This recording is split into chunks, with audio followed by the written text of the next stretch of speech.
It's a new dawn. It's a new day. It's a new life. Change up on the intro music. Logan, you got to make like a Viagra commercial or something, dude. That is the perfect song for two people sitting in bathtubs next to each other.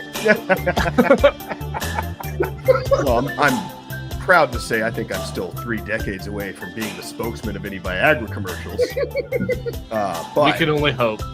I would disagree, take that money Logan. tomorrow, to be fair. The spokesman for a Viagra commercial has to be so virile that everyone is kind of infected with their own potency, you know? You can't be a dude who's having troubles and is also the spokesman. You got to be like Rod Steele out there. That's a good point. You probably don't want to see Danny DeVito's face and be like, hey, you got big problems like me, right?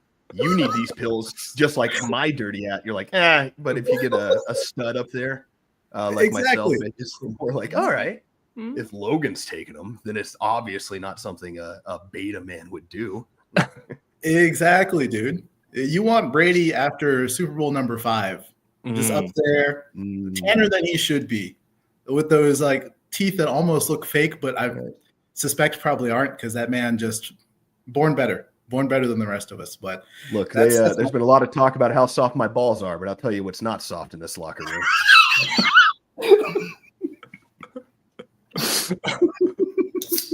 Well, welcome to Against the Mall podcast, because we're a very serious podcast that talks about very serious stuff. If you didn't know, That's what we're into.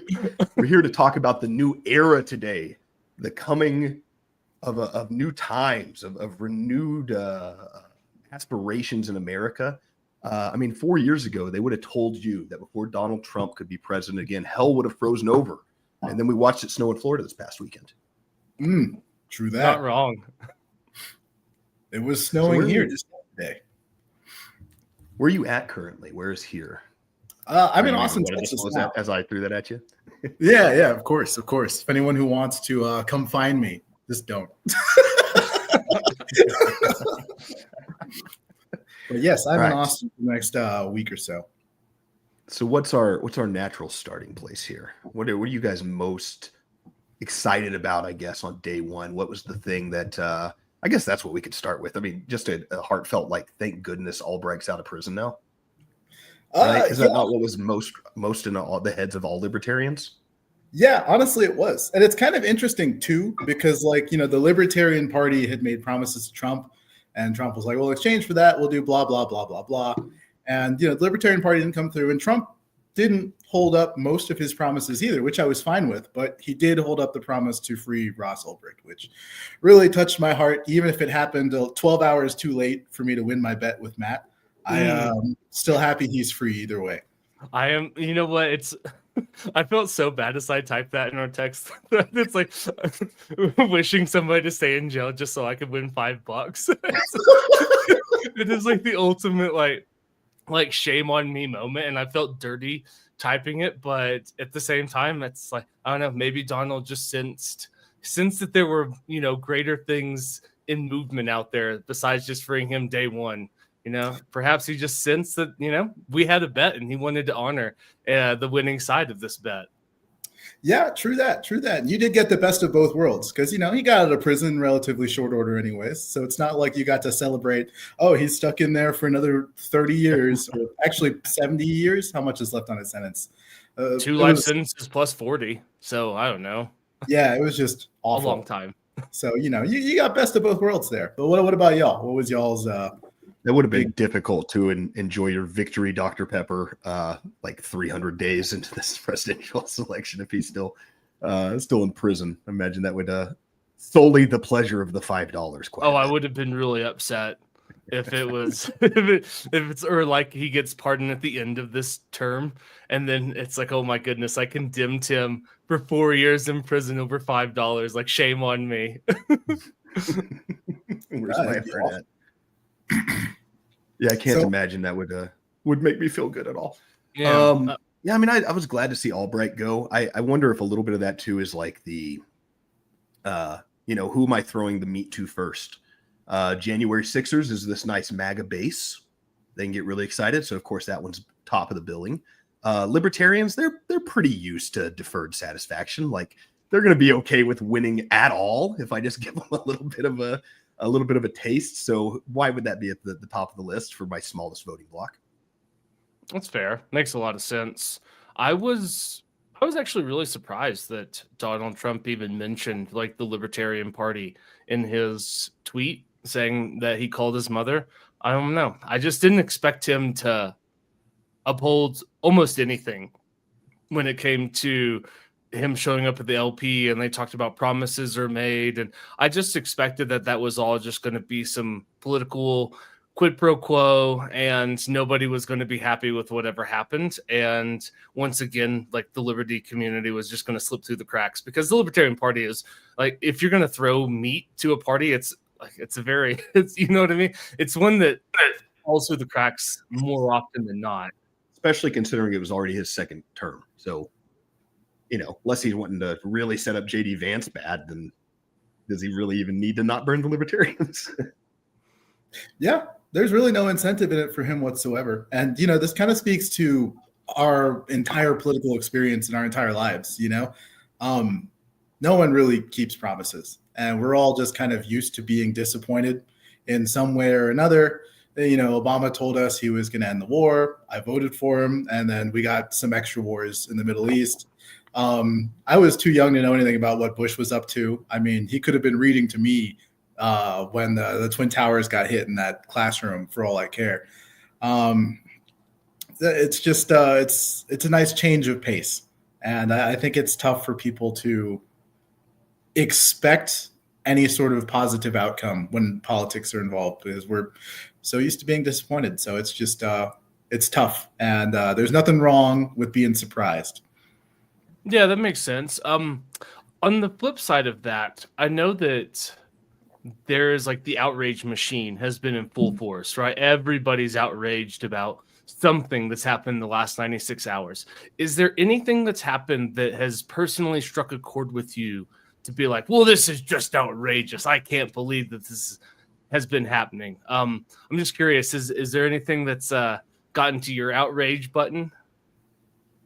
Not really. Obviously, anytime Trump talks about like wind turbines, I always have to laugh a little bit, because it's always just like If you like the wells, if you like wells, you don't like wind turbines. I've actually forgotten what is even his connection to the whales by the wind vibrations turbine. Mess them up and messes they there. die. Okay, they come ashore. I guess it depends on where you go. We were building a offshore wind farm in California, and we had to sit through a bunch of public meetings where the state allows any kook and crazy to come in and tell you their piece about what they want you to handle. And it got to the point where people were convinced that the whales were going to get caught up in the power lines that connect the turbines. They're called collection lines. They float about 500 to 700 feet below the surface of the water. And we had to show people that, like, they're these power lines are wider than a tree around. They're not going to wrap around whales, because people were like, it's going to be like a fishing net. And it's like, no, dude, these are like, I don't even know how to explain. It's like this door behind me is smaller than the power lines. They don't wrap around anything. And it got to the point where people wouldn't believe us, and we had to actually pay like a graphical artist to draw a depiction of like a whale swimming next to one, so people could see like, oh, these things are actually big. It's just whatever complaint people want to come up with, they will, dude. We were trying to get a wind farm out in Ohio once, and people were coming up to us so this is also the thing. If you live within the vicinity of the wind farm, you get paid. If you're like a mile away, you don't get paid. So we had a bunch of people who like lived like 3 or 4 miles away who showed up, and they're like, infrasound is the big risk from these wind turbines. These low vibrations actually shatter women's uteruses and break their egg cells up into tiny little pieces. The entire country is going to be infertile. And it's just like, you got to sit through this stuff. Just wherever you go, everyone has like 90 million scientific opinions, unless they are actually within the area that gets royalties. And then all of a sudden, nah, they don't care at all. You have to, at any point during these disclosures to the public, when they were bringing up women's hips getting shattered, did you have to explain to them that actually I'm in town for work, guys? It has nothing to do with the windmills. keep you bitches inside for a while. It will return to non-shattering as soon as I leave. I also like the idea that, like, hey, we're not saying you're idiots, but I did bring a graphic novelist in here to draw you a picture so that you retards can take home some comfort with you. Stop worrying about these nets in the ocean. It's awful. I mean, there are genuine concerns. There are like genuine downsides to it, and bad things happen. Apparently, like crabs, they use like electromagnetics to like walk around and find where they are. And you have power lines and high voltage lines like under the seafloor, and all of a sudden the crabs, they get confused. They don't know where they are anymore. People are trying to figure out how to solve that issue and how to avoid like crab habitats, things like that. When you're like driving the foundations into the seabed, apparently it does cause enough like noise to traumatize like dolphin and whale ears, stuff like that. And so there's like ways to mitigate that. Should we care about that stuff? I actually genuinely don't know the answer. But it's one of the few places where all of a sudden Republicans will become environmentalists. And it's an odd experience to sit through, where people who really couldn't give a shit are like, but what about the birds? And it's just like, we don't even know how many birds live in North America. Someone tried to do an estimate on just how many birds are killed alone. Something like cats kill like 2 billion birds a year. And then, nobody gives a fuck about like what their house pets are up to. Nobody is ever like, we've got to cull the cat population. But, suddenly there's 8,000 birds. Me and Matt grew up in at least the self-proclaimed, if not recognized by anybody else, pheasant hunting capital of the United States. And they ain't much pheasant out there no more.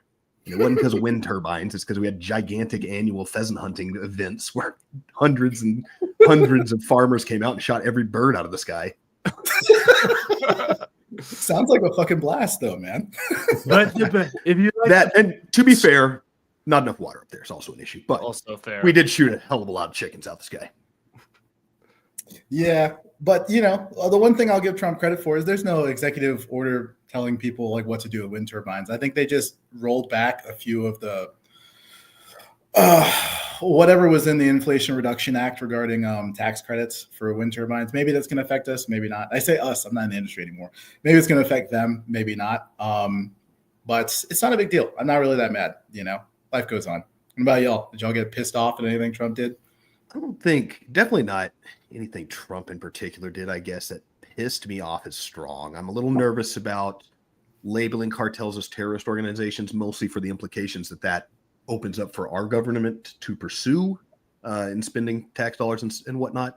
And I did get a little bit of like, and again, I'd have to be unexpected, I think, to make me mad. But I've been soaking in the hypocrisy of the pardon talks, because it was all, well, of course Biden's going to pardon these people from the left. Why wouldn't he? This is insane. This guy that coming in is a tyrant and is going to go after all of his political enemies. And all the right going like, look at all these pardons. Could you imagine preemptively pardoning all of these people, just waving a hand, having no nuance about it? And then to see Trump get in and start his pardon game. And it's the exact opposite conversation the other way. And so and it's on both sides. There are good and bad pardons, I feel like, that I've seen that I liked and didn't like. And it's just this thing of, I don't know, it's such bald hypocrisy on both sides, like it always is. But again, it's to say it pisses me off would have to, on some level, surprise me. I 100% expected that to be the case, and to watch it play out is, I don't know, what's the word for milk toast in my mouth? Just melancholy within my teeth. Ambivalence. Ambivalence, yeah, there you go. Perhaps. Nonplussed, maybe. Nonplussed.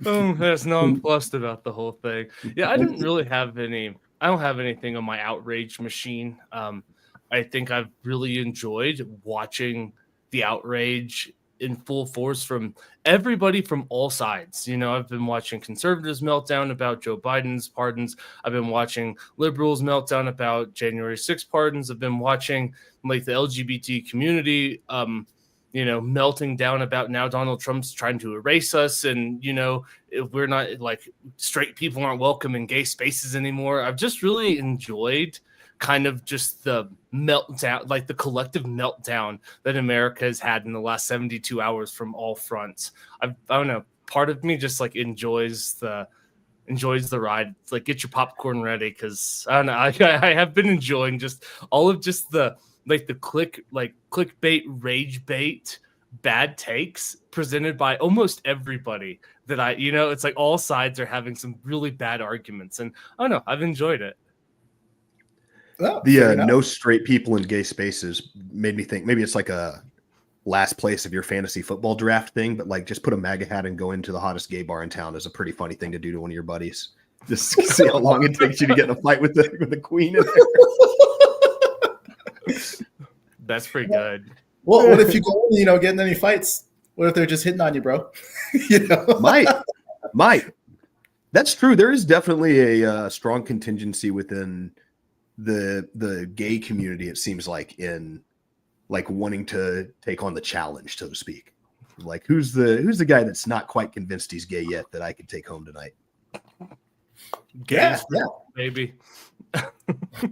I could definitely see that. And some of the things you brought up, Logan, could actually be like a jumping off point for us to like dive a little deeper. Because like you had mentioned, the cartels are now designated as terrorist organizations. And you have a concern that maybe we end up invading or doing some sort of special military operation or like limited joint task force nonsense or something like that. Do y'all think that is a possibility or see that as possible? And if it were to happen, do you view it as like, well, it's not the worst thing in the world, or is like a waste of money, just funneling money into Boeing and whoever else's pockets? That is my concern, is that the amount of reach you give the U.S. government when you label something a terrorist organization, that you're opening up an entire new avenue of military action.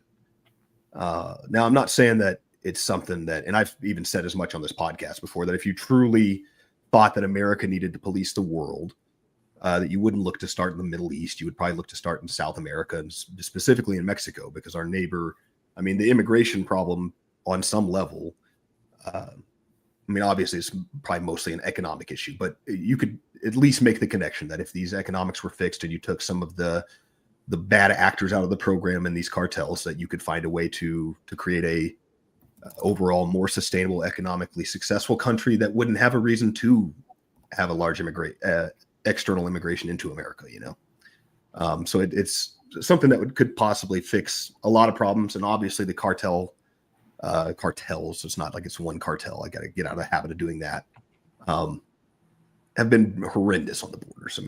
These are not that they're not potentially perfect fits for the moniker of terrorists in a lot of ways, but I'm just always a little bit apprehensive to give our military industrial complex any kind of step forward, because I know they want to hit the ground running with it, and there's plenty of assets and regions and excuses they would love to go into South America and find reasons to turn over, topple different governments and agencies, and where does it stop? How hard is it to look at Mexico and say the cartels in Mexico are any drug cartel, or these large drug cartels are all now terrorist organizations? How long before you start connecting the dots and going, look how much control they have over the government. It's time for us to help the Mexican people have their first truly democratic elections. Mexican-American War 2.0, baby. We're landing in Veracruz and marching to the capital again. It's our right as Americans, baby. And we're taking Cancun this time, and we're keeping No, I think you raised a really interesting point, and that should be considered, right? When like those secondary and tertiary ramifications of the decisions that you make. And it's a really tough one, because if you're going to have, right, what's realistic is that the military industrial complex just doesn't exist and rolls back to a place that you and I are comfortable with, or it's going to perpetuate itself and it's going to find something. So I guess better something that affects Americans in a much more direct way than overseas. But I see your point, and I see your worry as well. To be fair, when you're playing that game, that is an argument as to talking down the legitimacy of us going overseas to save the world in these areas that don't have serious military capabilities, like Iraq. And it's like, well, it's to say, they hate our freedom and they're trying. And it's like, well, you got organizations that are having a stronger impact on American lives just south of us in the cartel. So if that's the argument you're making, then why aren't you attacking the cartel instead of going halfway across the world where there's all this oil and your greatest ally really wants you to go help out? You don't get the trade-off. That's not how it works. It's not, hey, you want to get out of Israel and Ukraine and go to Mexico? It's, do you want to start a war in Mexico as well? Yeah, it's not either or, it's and. It's like you can have this and this. And yeah, that makes sense. And I do wonder too about how much Mexico is going to push back. Because I would imagine that the Mexican government would like to maintain its sovereign hold over its territory and wouldn't like American special forces missions, call them border incursions, starting to happen. And so I could see there being a lot of political pushback from Mexico, even though that probably at the end of the day, the political aims of the mission would benefit both countries. I could see how it'd be really hard to get Mexico on board, especially because, just look at the assassinations of, by the time that you become president of Mexico, you have been sanctioned and you have been chosen, right? Because otherwise you just don't make it. Yeah, I think it's not dissimilar to the process that I suspect we have in America for getting on your name on the ballot, but they're a little more behind this times when it comes to developing that machine of politics. So they still have to cap a couple motherfuckers. Yeah, and it is certainly a consideration because when we ask, like, how would Mexico respond to this? The question is who's responding? Because, as y'all have said within the government, the cartel certainly has pull over elections, has pull over officials in place. We really have no idea what percentage or how much of the Mexican government is under the sway of the cartel and how many are free and independent on their own. So we wouldn't even really have a way of quantifying what sort of response we were to get if we were to, say, have some sort of limited military operation in Mexico. But one thing that I do find interesting about this, especially in relation to your concerns, Logan, is, a terrorist designation lasts for quite a while. They don't really go away too quickly. How long has the Taliban been a terrorist organization? It's, I don't know, 3 or 4 decades now. I don't really know. So even if right now you have a fair trust that the military industrial complex might not have sway over the government, 5-6 years from now, who knows who's in office and who might want to excuse what.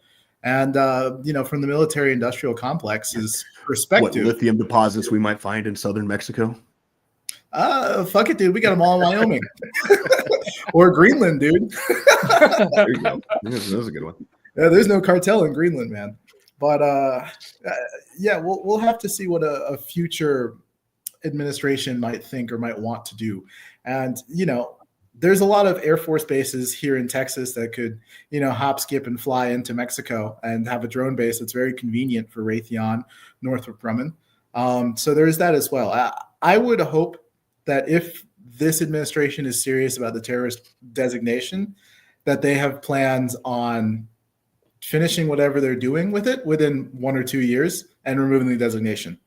Because otherwise, then, we certainly have the potential for it to turn into some long drawn out 2, 3, 4 decade thing where, who knows how many dollars are blown into it. And we just end up leveling some Mexican cities for no reason. And, when we think about Mexico as a country as well, prior to 2020, the net migration between the US and Mexico was fairly even. If you look at it for any given year, there's some years where there's more migration to Mexico than from Mexico. Others, it's back and forth, but it was on balance, plus or minus 160,000 people net migration between the US and Mexico for the last 25 years. And the last 3 years, that has tilted in a really crazy way to the point where, like, we don't know what the actual number is. So it's certainly possible that we could return back to like a fairly balanced net migration between the two countries. And then, I'd say at that point, it becomes clear that the migrant issue is more economic than anything related to the cartels.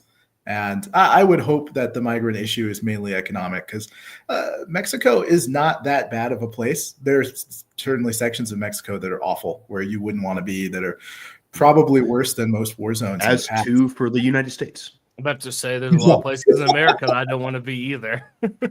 What, you don't want to go to all those sections of Baltimore we looked at on Google Earth? Okay, to be fair, it did look pretty, it did look kind of nice. I feel like it was, I don't know if I'd want to walk there at night, but So you got I to the wouldn't street view and saw the color of all your neighbors. Yeah, so. What about Gary, Indiana, man? They got houses there for $100K. They still have one USPS store that's still open. You can go get a job there.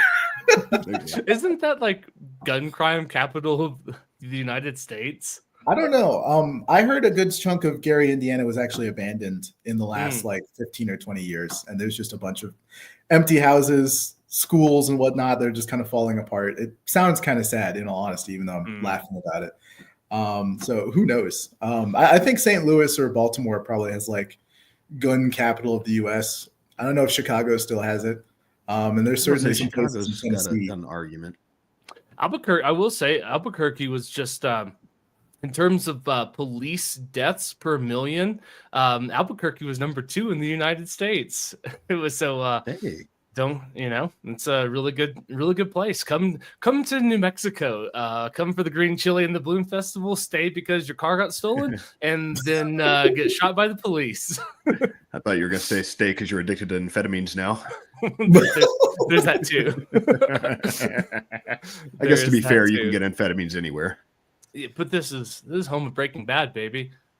Right. And that's funny, man, because I just Googled Albuquerque police shooting out of curiosity. There's a story from 23 hours ago, man. Not even 1 day old. Goddamn. All right, yeah. Seems interesting, man. And what was the other thing that, Logan, you were concerned about? Sorry, I might have forgotten. Yeah, there was something else with the terrorist designation that I had in mind. What was I thinking? Oh, yeah.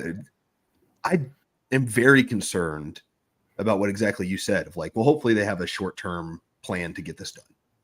I don't think that's the way Trump's brain works. I don't think that even when they're like, what are the chances is it possible we could put special forces on the ground in Mexico? And he's like, wouldn't take it off the table. And his like little coy Trump way of doing things. This is Trump the negotiator.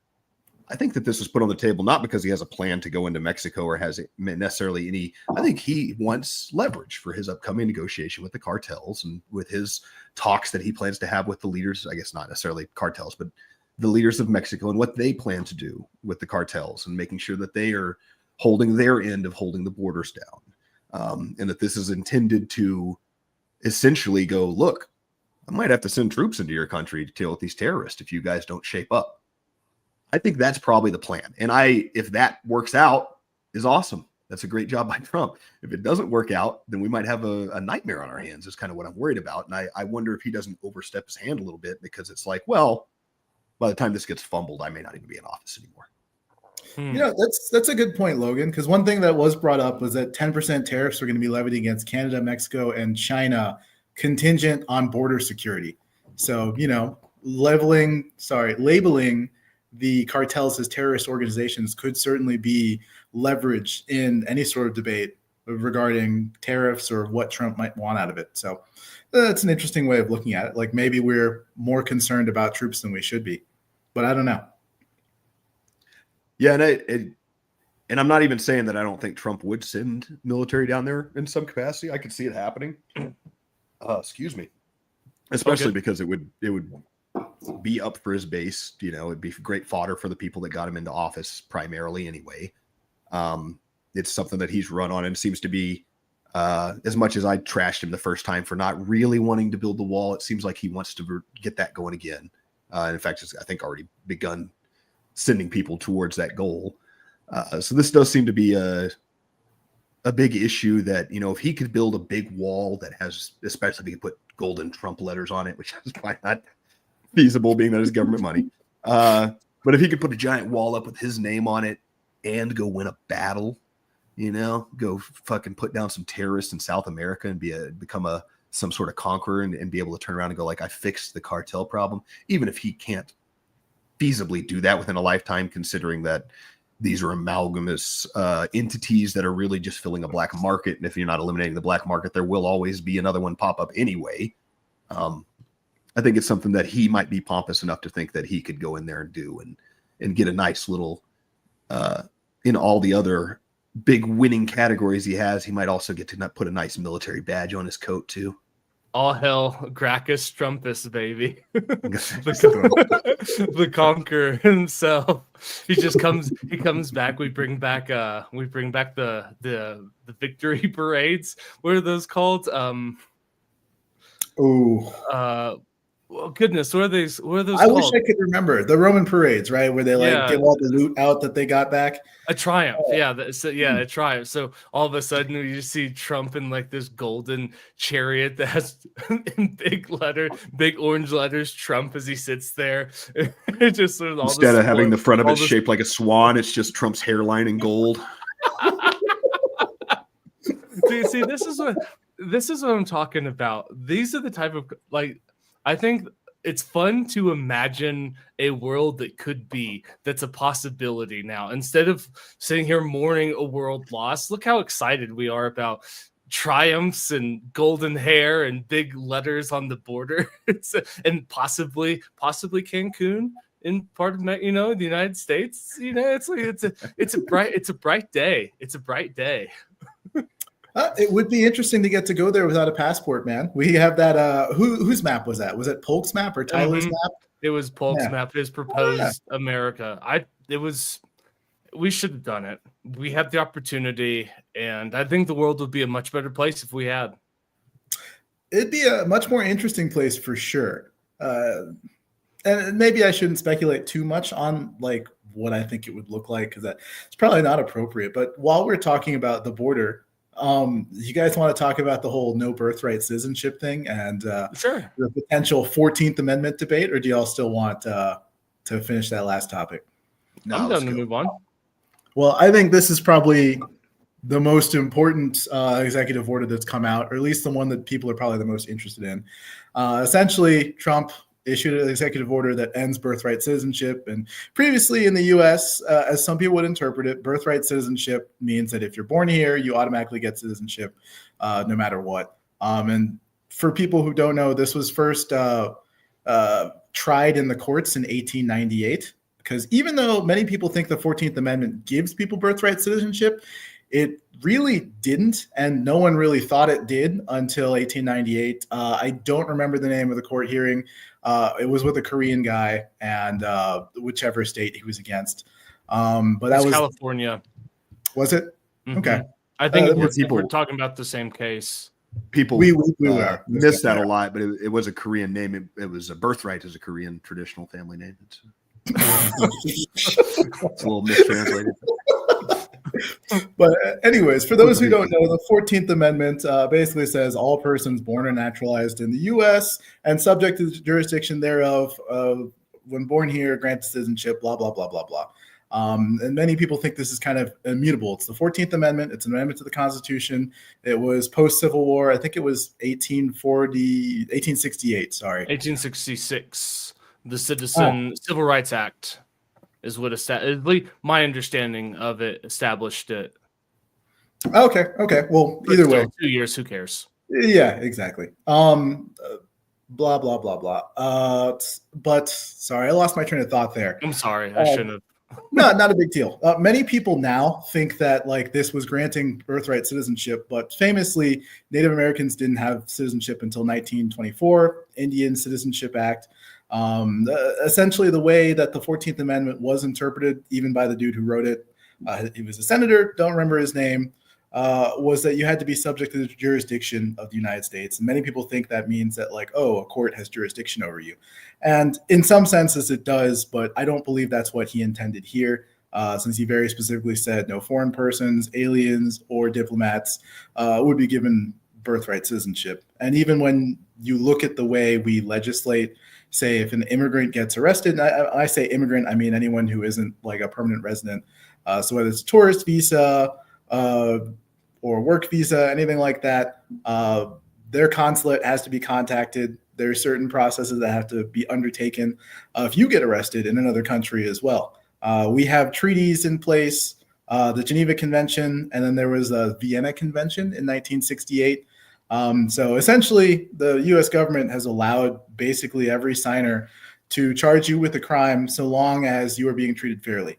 And if they believe you're not being treated fairly, the U.S. government can step in and say, no, release them. They can go to war if they choose to. Obviously, they're not going to, but you can famously see people like Brittany Griner, for instance. We negotiated to have her released. We, in general, I would say foreigners are not actually subject to the jurisdiction of the countries they live in the sense that people want to interpret it. And I believe that when this gets up to the Supreme Court and they start asking, like, are people who aren't citizens, are their kids actually subject to jurisdiction? The Supreme Court will most likely determine, no, they're not. And of course, on the left, we're seeing a lot of people push back against this. They've already filed lawsuits, injunctions to stand in the way of the executive order. And whether they'll actually succeed or not is something I'm not entirely sure of. They might be they're able to get a stay for several years, but I don't know. I feel like this one's going to end up going to the Supreme Court, and the Supreme Court may end up interpreting it as not being allowed. But I'm curious what y'all think about birthright citizenship. I know I was a little all over the place with my description of my thoughts, but I'll leave it to you. I really like the image of some surly old white dude in 1890s post-Civil War America, and he's like, all right, look, like we've had a lot of breakup between our country and there's been a lot of conflict. How about, like I'll write it this way, that if you're under the jurisdiction of the United States, you are. And they're like, so you mean like if somebody from Mexico is born here? And he's like, no, absolutely, that's not what I mean. Like we have these long-winded debates about like, what did they really mean when they wrote that? And it's like, think about what you think some white guy from 1890 thought. What do you think he meant by that? Are we really having this debate? Barely freed the slaves. I mean, that's a still fresh wound in many's eye. You know what I mean? When this is going on, talk about a country fallen in some of these debates. It's like, well, the blacks can vote, and now you're just going to let some person born on America become American citizen? Not in my country. It is kind of reminiscent of like the 2A debates as well, because where people are like, do you think the founding fathers envisioned machine guns in civilian hands? And it's like, maybe they did, maybe they didn't. But passports didn't even exist in 1868. It wasn't even a concept. An entry visa, not a concept at all. Those were just wartime things. World War I, World War II, and Civil War was the only time you needed a passport to enter and exit a country. And until post-World War II, when we just decided the Cold War was going to be forever. But, they had no concept that there'd be people coming from India, which India didn't even exist back then. It was a British colony. British territory, right? Yeah, they had no concept. To be fair, I'm pretty sure it did smell like that back then. It probably smells worse now. You know what I mean? With the explosion of population. And I bet India in the 1940s was a much more pleasant place than India today in a lot of ways. Yeah, the population really boomed in a lot of ways. You mean because the British were running it, or? Well, there's that, and there's less of them. You know what I mean? in the most basic, I mean, because what it's like, I saw this crazy chart that talked about defecation in the open, worldwide, and then it went to how much of it happens in just India, and it's almost all of it. So like most of people pooping outside in non-sanitary conditions happens almost entirely in India. And well, if you ate Indian street food all day, you wouldn't want to ruin your bathroom either. Not wrong. But I'm just saying it was probably a much cleaner place in the 40s by virtue of there being less of them. That's what happens when you cram 1 billion people into a subcontinent. Yeah, India and Bangladesh are really weird places. It's almost kind of blackpilling when you look at some of the content out there regarding just street defecation. They were giving people toilets, and then people who had toilets were still choosing to go poop in the street. And for the stat you were talking about, Matt, it was something like you want me to poop in my good chair? It's something like 68% of all the people who defecate in the streets, who practice open defecation, are in India, and then another 10% in Bangladesh. Like, it's 3/4 of everyone. Like, there's a lot of poor places in the world, Like there are a lot of places where people don't have money. There's a lot of places where people don't have sanitation. They don't have toilets. India, they have more toilets than a lot of places, but for whatever reason, people just choose to go outside in a very weird way. They even had like a government program. I'm going to Google it real quick, but I'll let y'all talk in the meantime. You think that you are better than us, India? Watch us poop our streets too. It does say something about like the fact that their holy river is like biologically dead now. It can't, you know what I mean? Like it can't be good that you let your your holy of holy rivers now just become so polluted and so toxic that it's like nothing grows in there, nothing lives in there anymore. So it's not for the better. That's what I'm saying. Awful. It's like repeal. I mean, there's something that I think that we need to bring back, like elitism in the best type of way. Like I'm a firm believer in this, and this is my fascist roots showing out. The cattle must be cold. You know what I mean? Like they've just got to be herded along, and it's sometimes you just can't let the people decide because they choose to poop in the streets. There was a UNICEF campaign in the 2010s called "Take the Poo to the Loo," specifically for India. These videos are awful. There's one, it looks like Roller Coaster Tycoon, but all the people are poop, and it's just being sent into a toilet. I don't know what this is supposed to be, man. Hold on, share with the class real fast. Yeah, please. I have to Let see me this. see, actually, I let have me a see if I can visual in share my my head. screen real quick. All right. Let's see. Blah, blah, blah, blah. Go away. Close all your porn tabs. If you can't No, I share the refuse. sound, I can do it. All right, let's pull this video.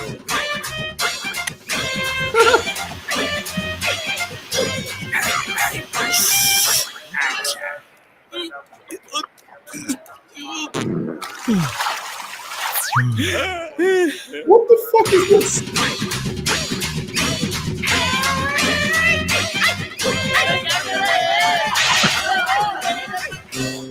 Is this shit ever going to end? What is this? And like, I find it that might look interesting like that they, for one, made the poop animations a little bit too solid for Indian poop, but did make the diarrhea sound when it hit the toilet. That was interesting.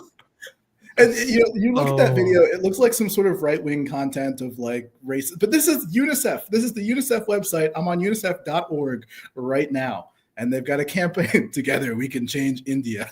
I don't know what I'm looking at here. Poo to the loo. Man. I like to think that there's just a contingency of like expat hipster white people that are trying to influence that, or that are just very frustrated with like, why is nobody wanting to address this issue? It's only us. Who the fuck made that video? That's what I want to know, dude. UNICEF. Somebody was probably paid a lot of money by UNICEF to make it. You know what I mean? That's probably a gold mine of a 30-second animation. Good God. That's some undercover. There were. I felt a little bit lazy on the animation side. I mean, you had, if for nobody that saw it, it was like a million dancing poop emojis, basically with arms. Feels like you could have done a real like sausage party, right? It was the Seth Rogen food Toy Story spoof kind of thing, where all the food came to life. Like he could have had you like a nice long solid guy, or like a guy with a little bit of corn in him kind of thing. They were just all like the same poop, which is a little lazy. Yeah, it was super lazy. And dude, I'm on another site. I'm on bbc.com right now. And apparently they had a plan where they were paying people to poop in toilets. And they built a bunch of public toilets in Ahmedabad, one of those cities. And I'm familiar. the city officials were complaining that nobody was using them because that they believed that there were witches inside, or that they'd be kidnapped if they went inside. And so instead, people would poop on like the railway because it was wide open. They felt like they were safe.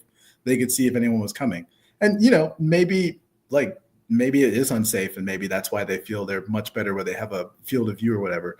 But good gosh, man, this is like dystopian. That's another like glimpse into the horror of India, is that they poop on the railway because it feels more safe. Why are they so unsafe while they're pooping? Like, who is That means there's a legitimate fear that somebody's going to mess with you while you're taking a shit on the street. I'm not a big fan of people taking a shit on the street. I don't think I've even ever seen it in real life. If a guy popped a squat next to me, I definitely wouldn't be attacking him. I'd be getting the hell away from him pretty quickly. You know, Yeah. my inclination wouldn't be even to want to serve the justice. I wouldn't want to be like, I'm gonna take this guy down now. I'm gonna confront this human being who just took a hot shit on the street. I'm gonna go, that person is probably has less to lose in a street fight than I do. I'm gonna walk away from them right now. Yeah, no, this is just a different place, man. And yeah, I've seen people pooping in public in the US because this place is not that great either. But yeah, I've never once thought like, oh, I'm going to go talk to that guy right now. Like I'm going the other way. I'm walking around, giving them wide berth. But apparently they were paying children 1 rupee a day every time they came and used the public toilet, just to get them to come use it, which again, sounds just wild and dystopian. Imagine paying people to use the toilet. Like they have them, you know, in Europe, you have to pay to get into the toilet. All the public toilets are not free. And it's the If only exact Europe opposite. could get it right like India. But also, like, they've given up on the adults, if you think about it. If they're paying kids to use toilets, they're just like, we'll get the next generation. Well, next generation. Makes sense. Maybe, yeah. That's, what is it they say that society truly benefits when men install Old toilets men. they'll never sit in. When old men install When toilets, men they will build never public poop in. bodies whose shade they will never sit in. Society flourishes. Because this is a very serious podcast where we talk about Yep. very serious issues. Remember, we're talking about the 14th Amendment. Oh, that's right. Oh yeah, I was- that's where we started. that's right. We were talking about the 14th Amendment. Oh my God, we should probably get back to that. What were we talking about? We got So- the Indian So street Keith food. had laid out his thoughts. You have That's any part on of the them, problem. Logan? Real quickly before I go around back to it, that's the issue. You know, if you bring up Indian street poop, we're going to talk about it for 20 minutes on the show. We have every single time it's come up. It's fair. Actually, really fair. You got to know the players. Got to know the game at this point. That's right. That's Yeah. right. No one to blame but ourselves. It's- Excuse me. No, I think it's interesting. I haven't ever read as deeply into it as Kiefer laid out for us there. So even just the interpretation of it, I need to go back and read it myself and see what I think there as far as what it truly ever meant. I'm not overly like gung ho about getting rid of birthright personally. I mean, I think it's, if you're born in this country, like, yeah, I've expressed that sentiment before. Like, just because my parents happen to screw here, why does that give me the right to a better life than some dude whose parents screwed in Venezuela? It sucks that he got that lot in life. And I totally am sympathetic to the thought that he wants to get to America to try to get himself a better future. So I'm not totally against that. I like the idea that if you're born in America, you kind of have it made. But at the same time, I understand that when you tell people if your kid's born in America, they don't have to deal with all this shit, you do build a pretty strong incentive for people to try to come over the border and get their child that incentive. I was about to say, especially when you get citizenship back home anyway, but I guess that's not always the case. In America, it's usually pretty easy, I believe, to get citizenship if your parents are from here. But I think that's actually not so much the case for Mexico. It's actually like birthright citizenship is a function of the West. If you pull up a map to see, and when I mean, I guess more specifically like the Americas, because a lot of countries have like it's like citizenship of blood, where you have to have a parent or at least one, and sometimes both parents to be citizens of Or you your have to country. cut your hand and shake hands with the president. Any of those? I don't get it. The blood brother thing. You cut your hand. Oh, and shake hands. gotcha. You know, Oh, way sorry. you both have age. You know you can trust each other. Absolutely. There's and so I know that it's really just a lot of like countries in America, and that would make sense because they're upstarts in terms of like world history. And all of these countries are relatively new. We don't have nearly the same lineage. Yeah, you're trying to tradition we throw wanna protect. settlers at Native Americans to kill them, so you don't have to use your military resources. You got to bring some new Right. peasants in. You know.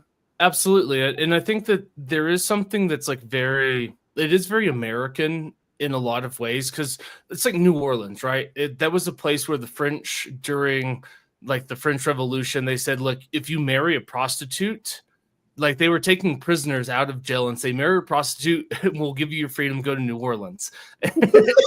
Which actually explains a lot of why that city is why that city is. It's a good insight to why New Orleans is the way it is. But I think there's a part of me that agrees with you, Logan, where it is kind of, it makes sense, right? Because for the longest time you didn't have restricted immigration. Well, no, there's always been restricted immigration. Just depends on like who you are.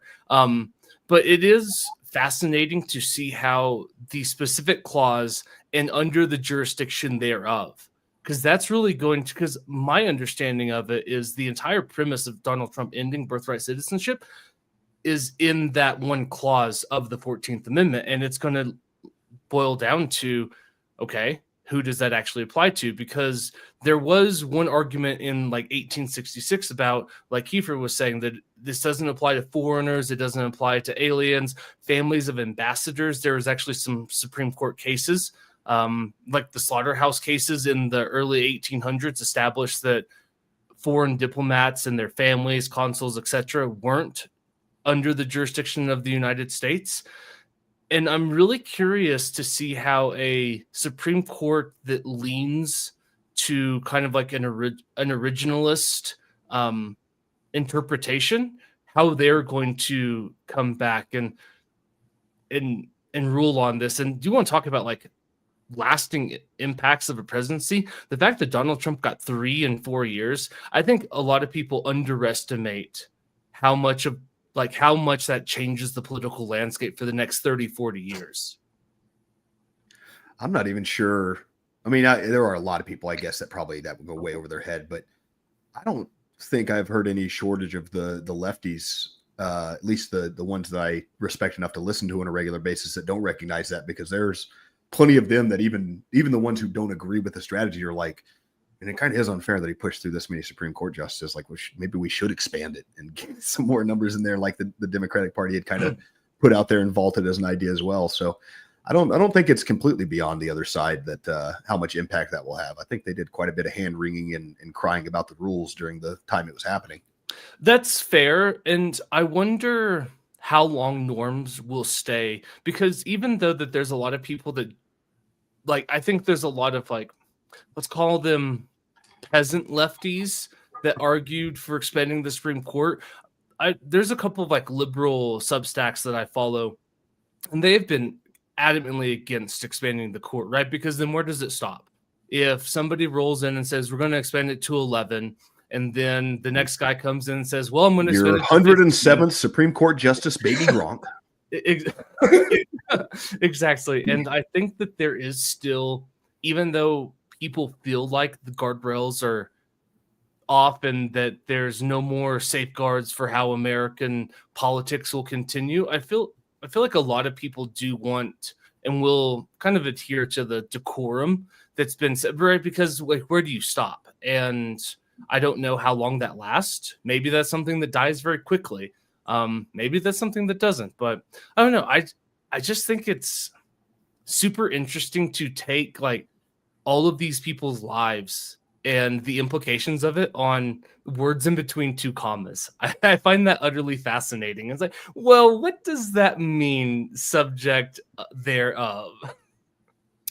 Yeah, it is interesting. And Matt, you did bring up a very obvious point, not obvious, a very, what's the right word? A correct point, I guess, that birthright citizenship is purely a function of the colonial West. It's something that only exists in the Americas. Australia and New Zealand had it, and they got rid of it about 15 years ago when their horribly fascist, right-wing liberal governments came in and decided that you had to have at least one parent who was an Australian or New Zealand citizen before you could have a birthright citizenship. And that's generally how it works for blood. There's some countries where both of your parents have to be citizens for you to be citizen. Which is kind of wild. You know, you can go to Japan, you're still not Japanese, which is a wild thing to think, but it is life. But one thing I think that's a bit of a left turn from this, but something that's really important. I think the most impactful labor union that any of us will ever be a part of is the citizen of a country. And from that aspect, we're all working here unless we're well off enough to be retired. So long as we're all working, we should actually be thinking in terms of like what's best for ourselves, for our labor, and for the people born of us, which are going to be our children. And it's a bit dystopian to kind of have like just an open border where like we tell each new generation of immigrants that like, hey, there's an American dream. If you work hard, your kids will have a good life. And then it's like, actually, no, we have new immigrants now. Standards have gone down. Your kid's life isn't as good as what we told you it was going to be. And then on and so forth forever for, the benefit. Good news is this is also our greatest strength. So yeah, I think that the voters are slowly starting to realize that like their position in a labor union is more important than like GDP growth or shareholder profits or anything of that aspect. And from that perspective, protectionist voting where, suddenly we're using tariffs to stop companies from essentially exploiting other countries to sell to us. We have to be more than just like a gigantic Walmart where we're just buying goods from companies. We can't just be Amazon Infinite or Amazon ad infinitum. And I think this represents more of a move towards that. And whether, the broader centrist American populace comes around to that view or not, I think will be dependent on one, how the Supreme Court rules this, and two, if tariffs are actually able to protect the economy enough so that people feel their lives are getting better. Because if everyone's livelihood gets better in 4 years, 5 years, most people are going to just come around to viewing this as like the way things are going to be. Like when Australia got rid of birthright citizenship, how many people noticed or cared? It's a really good point. I also wonder too, though, about, and this is something that I've been chewing on that ties into. So there's this term called the end of history, and it happens when the Cold War pretty much ends. Like the Berlin Wall comes down, the Soviet Union collapses, and it's sub the end of history because people kind of looked around and said, "Well, cool. There's no more wars, globalizations." Like everything's going to be okay because the evil empire has been vanquished. And with that came a lot of thoughts that we're seeing challenged. And globalization, like that article that you shared about Marco Rubio, that essay that he wrote, that is a attitude that goes directly against that zeitgeist that was created in the collapse of the Cold War, right? The 1990s, the 2000s, where we thought that globalization's everything about it's good. It's going to make everything about our lives better. And it's taken 30 years for us to see the true consequences of that.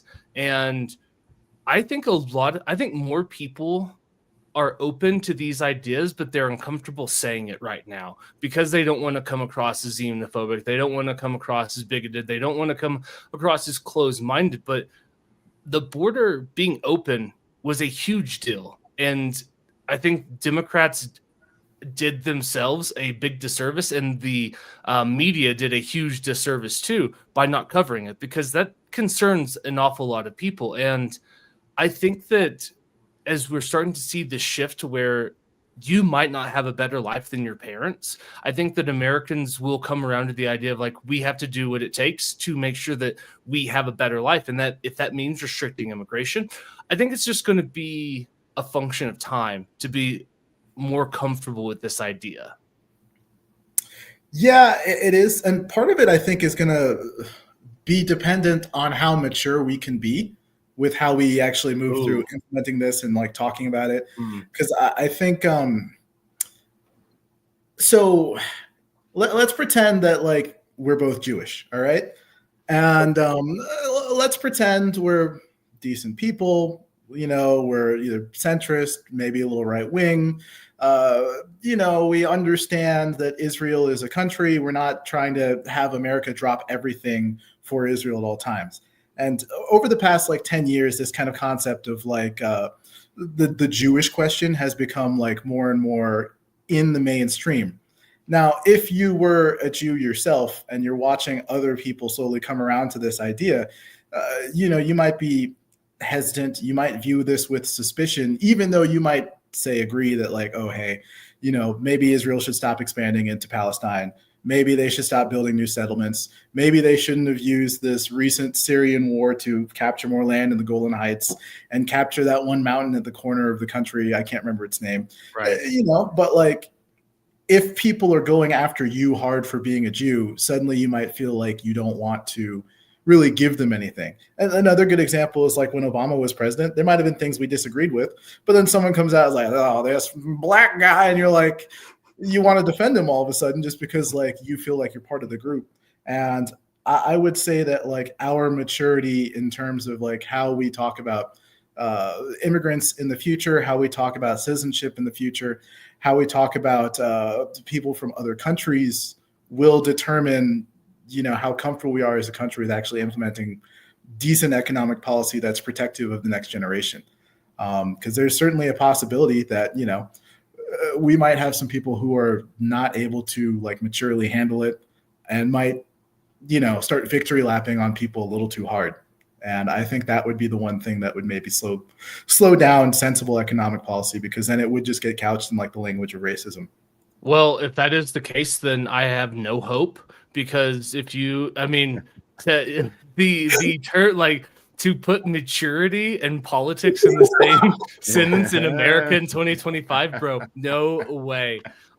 There's no way. If once again, repeal the 17th Amendment, I won't go back onto that rant, but that is the whole premise of why I believe that. And I think that you are right. I think if the function of politics really is it is influenced by culture and society, and I think overwhelmingly we are just so immature to be able to handle any of these, and that's why everybody's outraged about everything today.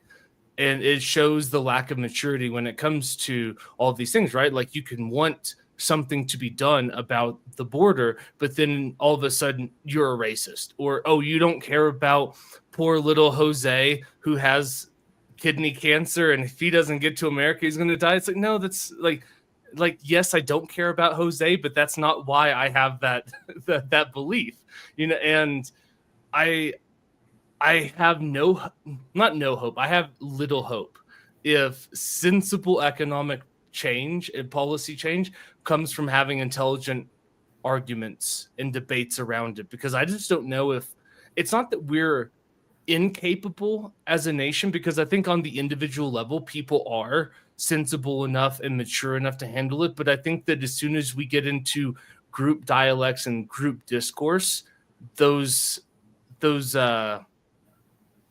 faculties recede quickly. In the era of social media too, that's kind of a microcosm of every conversation you have, because when it comes to politics, everybody's already gotten their opinion downloaded. They've already done their homework. They've gone around their Instagram, Facebook, whatever social media they're on, and found what opinion is acceptable to their side. So even when you're having that one-to-one, like, because I get in that all the time where I try to reach out to people who have radically different views than me, often online, because that's the easiest way to get a hold of them. And even then, like, I feel, or it's like, hey, let's have this logical conversation. And when they see the kind of conversation leading the way towards a political talking point, they immediately get real stiff again and start just, all right, now I'm giving up no ground because it's time to defend my political view.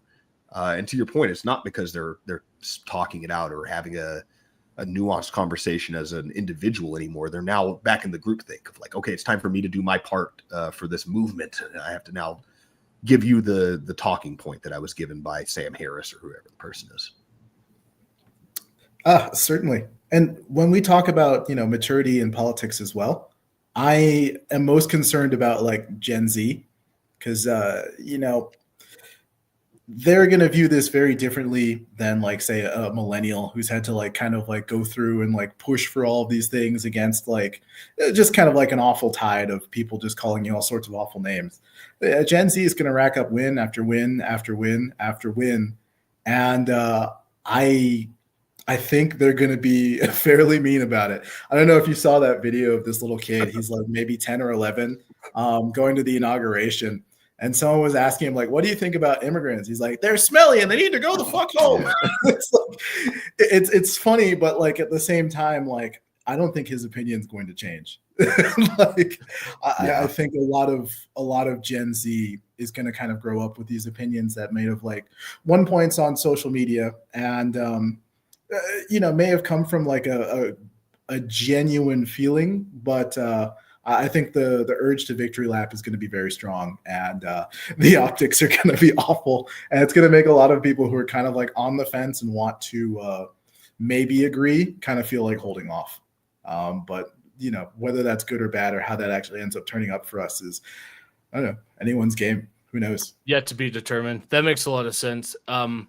Having dignity and victory is a very important piece of this puzzle that I think is lost on, I think, just society as a whole, right? And it goes back to this analogy of like America, we're really good at winning the war, but we always lose the peace. And it's happened time and time again where it's like, okay, cool, congratulations, you just beat Weimar Germany, or you just beat Imperial Germany in World War I. Let's give them the Treaty of Versailles, make sure that they just hate us, and then you get World War II, and it's like, oh yeah, cool, like I'm glad we won. Let's just make sure that let's just make sure that we give up half of Europe to the Soviets, because that'll be fine. And I think we're really good at winning the war, but we lose the peace. And it is that deep desire to just want to gloat it in your face. I get it.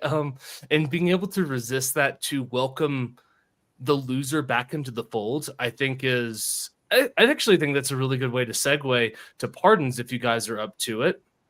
Sure. Because something that's really been interesting to me about the pardon is everyone's outraged. Everyone's outraged about what Joe Biden did on his way out. Everybody's outraged about Donald Trump giving blanket pardons to January 6th. But something that I feel like is lost on a lot of people is that is exactly what the pardon power was designed to do.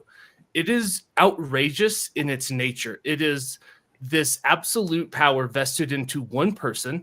There was some debate about it in the Federalist Papers. I think it was 74. At the Constitutional Convention, there was a little bit of debate about it, but ultimately, everyone kind of agreed that, all right, we're just going to vest this unilateral, extreme, like overbroad power into one person. And the first example of the pardon being used was to the leaders of the Whiskey Rebellion. So like in 1780, whatever, there's a bunch of distillers who are upset about this new spirit tax the United States government has just imposed. And so they take up arms. And George Washington sends 13,000 troops to quell the rebellion. It's over. The leaders are captured. And he then pardons the leaders because he feels like it is politically expedient to close this wound of American history and move on for the fledgling nation, right? It's maybe I don't want to see these guys get hung and drag out this debate about, is the federal government overreaching? It's so like the pardon power in its essence was designed to bring back people that you like, traitors, essentially, back into the fold. Alexander Hamilton, and I know that he's not libertarians' favorite historical figure, but let me find the quote. He says, "In seasons of insurrection and rebellion, there are often critical moments when a well-timed offer of pardon to the insurgents or rebels may restore the tranquility of the Commonwealth." And I think that it's so interesting that people are just up in arms about they're insurrectionists. They can't be pardoned. But that's almost the entire purpose of the pardon. Exactly what it is. It was to correct some very specific miscarriage of justice, but it was really this doesn't sound anything like what the Young Turks told me what pardons were this morning. According to Jake, it was a very prestigious and like honored tradition, and that it was very common that you came down and groveled on your knees to show remorse for what you had done before the president would give you your pardon. This was the Jake's amazing view on it. And I think that's so interesting how myopic it's been, because think of like, here's some other examples of like very broad pardons. Thomas Jefferson pardoned everybody that was convicted under the Alien Sedition Act of 17, whatever John Adams' worst decision as president. You can't speak out against the government. Thomas Jefferson came in and pardoned everybody convicted under that law. Abraham Lincoln gave full pardons to like 300 natives who had been convicted of insurrection and sedition that were slated for execution. It was, I think, in Minnesota. Johnson came in and pardoned all of the Confederate. Like, think of this: like, Andrew Johnson came in and pardoned every single one of the members of the Confederacy. Well, yeah, if you get rid of every one of them, who's going to pick all the But it's like, if you want to talk about bringing insurrectionists back in the fold, and why would you pardon them? Like, the history of the pardon is steeped in it's a political tool to kind of brush this stuff over and be like, hey, we're all not cool with that, but for the purpose of moving forward, Jimmy Carter pardoned all of the draft dodgers. Like, this isn't the first overly broad, sweeping pardon of a group that part of America wants to demonize. I would say one interesting thing of note, just from the examples you've given me, is that all of these examples, for the most part, have been people pardoning their enemies or their opposition. Yes, it's a show of grace. It's a show of like a certain decorum to the other side. And it's very different than what we've seen, at least in recent history. All these pardons, for the most part, are people pardoning their own side or their own family or people who agree with them, which doesn't feel like it's in the spirit of what pardons are supposed to be. Which is very true. And if I may add real fast, this quote from Edmund Randolph, and in the Constitutional Convention, they argued against the pardon power, saying that, quote, it was too great a trust that the president himself may be guilty and that the traitors may be of his own instrument. And then George Mason later added that the frequent pardon crimes which were advised by himself to stop the inquiry and detect and prevent detection eventually would destroy the republic. So, to your point, it was considered. That's fair. And I would have to assume they would have considered it, but I can understand why people are mad just in general on both sides. It would have been quite a very different thing if like Joe Biden had decided to pardon the J6ers. I think many people might have looked at it as mature. Some people might have looked at it as like maybe a mistake, but people would have at least looked at it as some sort of effort to unify in some way or another, in much the same way that like pardoning the entire Confederacy is, a step towards unification after what was a civil war. And instead, he pardoned his own family members. And I'm not going to get too deep into that because like everyone's heard it all before. But it would be interesting to have seen Trump pardon some people on the other side. And I know he kind of did on his way out. Like he pardoned like Lil Wayne or a couple rappers and whatnot who may not have been. I have one official pardon for Bill Clinton. I would have fucked some other bitches too. Oh, man. But I'm too sick to be a good Trump today. I apologize to the listeners. It wasn't that bad, man. I don't know where this trend goes because I suspect it's not going to end. I don't really think like the next administration or the one after that is going to be using pardons for their enemies instead of for their friends as a diplomatic tool. And it'll be interesting to see if we get to a point where people are always like doing preemptive pardonings for their entire cabinet or everyone in their administration or every lawyer that ever helped them ever on anything. Because, looking at the way that like a lot of people who were in Trump's administration were pursued legally, like Rudy Giuliani is an example, after the fact, I can see having the temptation to issue a preemptive pardon. And maybe that's what Biden was thinking, that, there'd be some pursuit of him or his family, and like specifically all the family members in his family LLCs, which are the ones he pardoned, which is not a great look, but actually, I kind of hate it, to be honest with you, too. It is fair. I don't like it. I will say I don't like I don't like the blanket pardons of the J6ers. I don't like the preemptive pardons that Joe Biden did on his way out. I don't like almost any of it. I think that it does set that dangerous precedent that people 260 years ago were arguing about why maybe you don't want to vest this power in the hands of a single executive.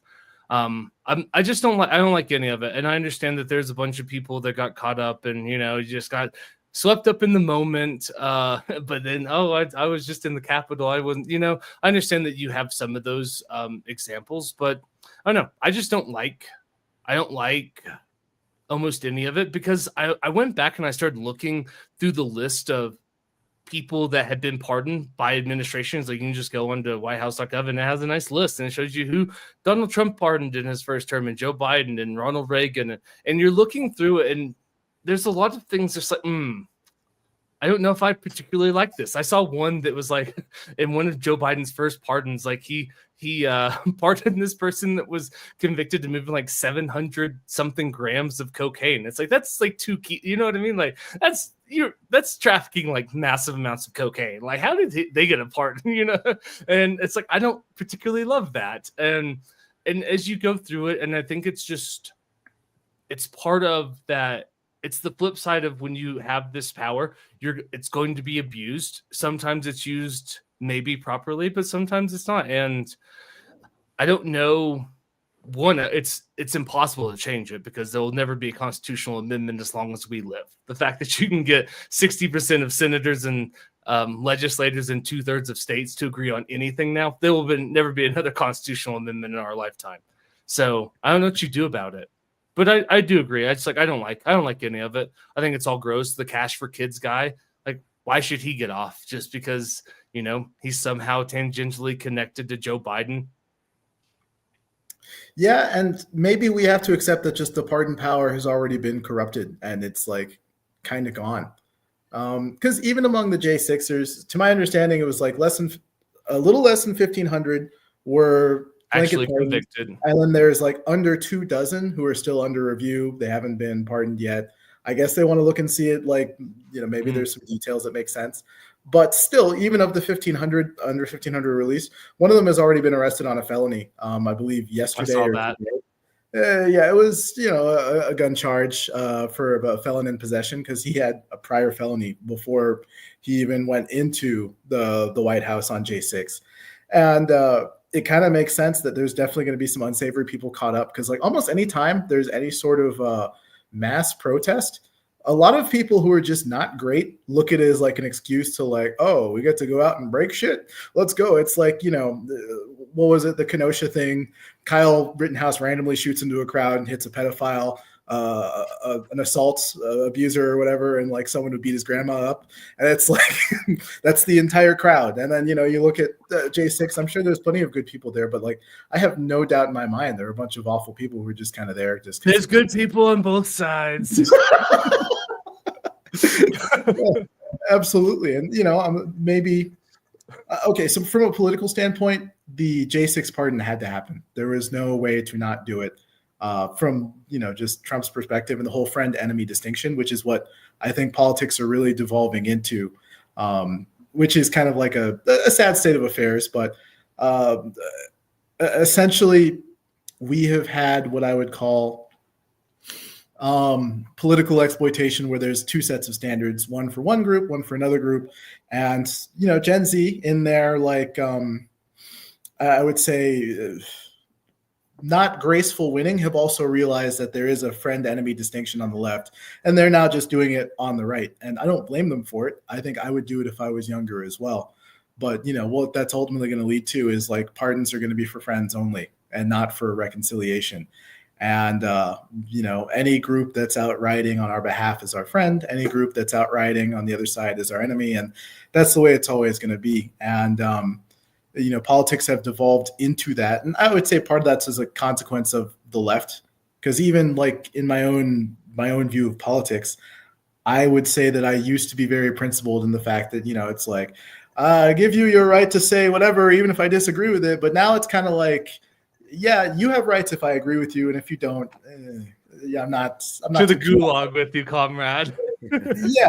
And, if I'm going that way, I don't see why anyone in Gen Z wouldn't be like heavily in that direction, to the point where like I'm sure I'll be depicted as an enemy at some point by Gen Z. You give them a little time, but I don't know. Maybe pardons need to go, but it's too late, like you said. How do you guys feel? I heard this idea this morning from Robbie Bernstein on the Part of the Problem podcast. he was advocating for prosecuting Fauci regardless of this pardon, even though that there would be no conviction at the end by the nature of the pardon, but just simply to kind of hold a lantern up to all of the disgusting things that we allowed the government to do during COVID as a sort of a re-education for the American people of like, no, let's get him in front of Congress. Let's get him drilled up real good. And let's all have these questions answered so that we can, get a little closure and hopefully become less susceptible to the same program next time around. This is something that makes me wonder, like, I'm sure that there's funny business going on. I'm not here to say that all of these people have had their hands clean, and if it's like you're going to find dirt on it. But something that I think is overlooked, that through the pardon, you also waive your Fifth Amendment right. So if you really wanted to cover up, like if you're Joe Biden, you want to cover up your family crime syndicate, to give a pardon to them now means that they can be drugged in front of a congressional tribunal and you can't plead the Fifth. Right? Because you're covered with all crimes. So like a Fifth Amendment right is something that a pardoned person does not have anymore. And so it makes me wonder that it just gives me that idea is like, maybe there's not that much there, because why would you expose all of this and risk it coming out by giving a pardon? Because like Fauci, if he's subpoenaed by a grand jury or a congressional committee, he can't plead the Fifth. He can't sit there with his lawyer and be like, well, my attorney has advised me to plead the Fifth. Next question. He has to answer them. And so it makes you wonder, maybe there's not as much, like, not to say there's nothing there, right? I'm sure that there's just regular shady government shit going on. But it makes me wonder, is like, maybe there's no like overly gross abuses of power that happened. Well, I think at least my knee-jerk thought on what he would be most concerned about is what he previously lied to Congress about. I think that's mostly what it was for. It was now that he could go out there and tell the truth and go like, yeah, you know what, we knew it came from the lab. We knew it was gain of function research. We knew all this stuff was coming down the pipeline. That's fair. But I mean, he also, like, if this pardon would compel him to actually have to go in front and answer those questions, versus if he wasn't pardoned, he could actually just plead the Fifth and then roll and hope that a jury of his peers would take pity on a dude. He's 84. Like, Fauci's an old man now, probably a pretty sympathetic juror or a sympathetic defendant in a lot of eyes. So I don't know. I'm very torn on it because I'm not here to carry water for any of those people. I'm sure they were up to run-of-the-mill shady government shit and the cronyism that comes with being head of the NIH and being daughter and brother to the vice president and president and senator for 30 years.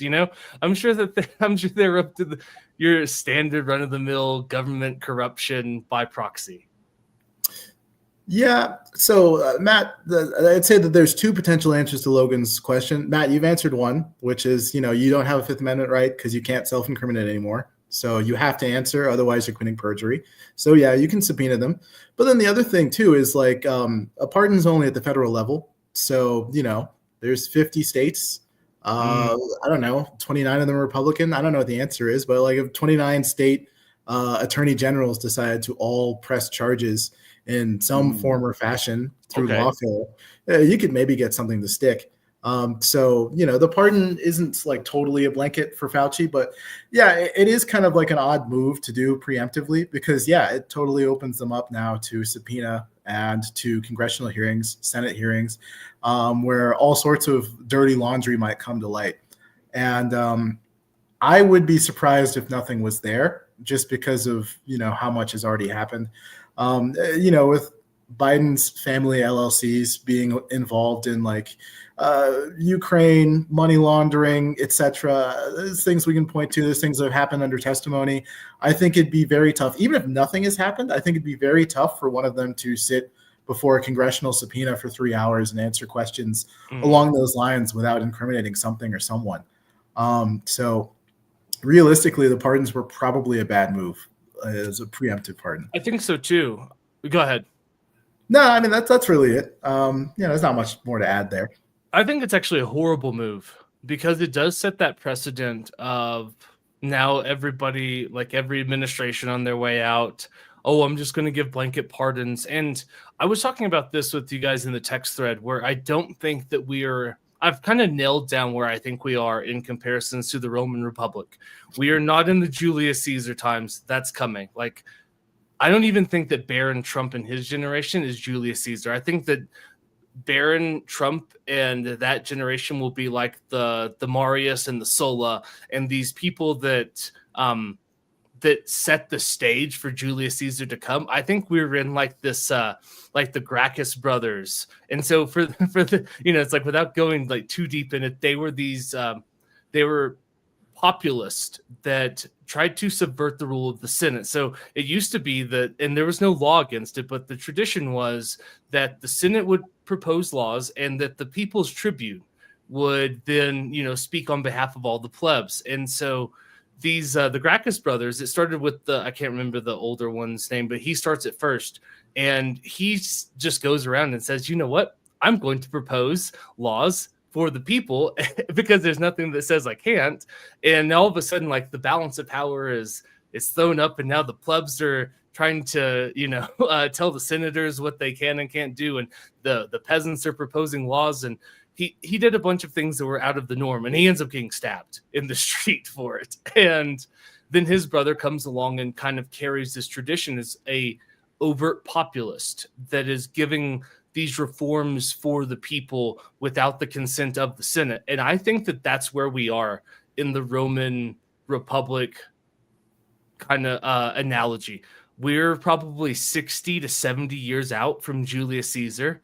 We're 30 to 40 years out from Marius and Sulla, but we are living through the destruction of the norms that have been held for quite some time, right? Because you got to imagine the Roman Republic had been up for hundreds of years before one tribune of the plebs decide, like, I'm just going to propose the law, even though no one's ever done it, and everyone's very shocked by it.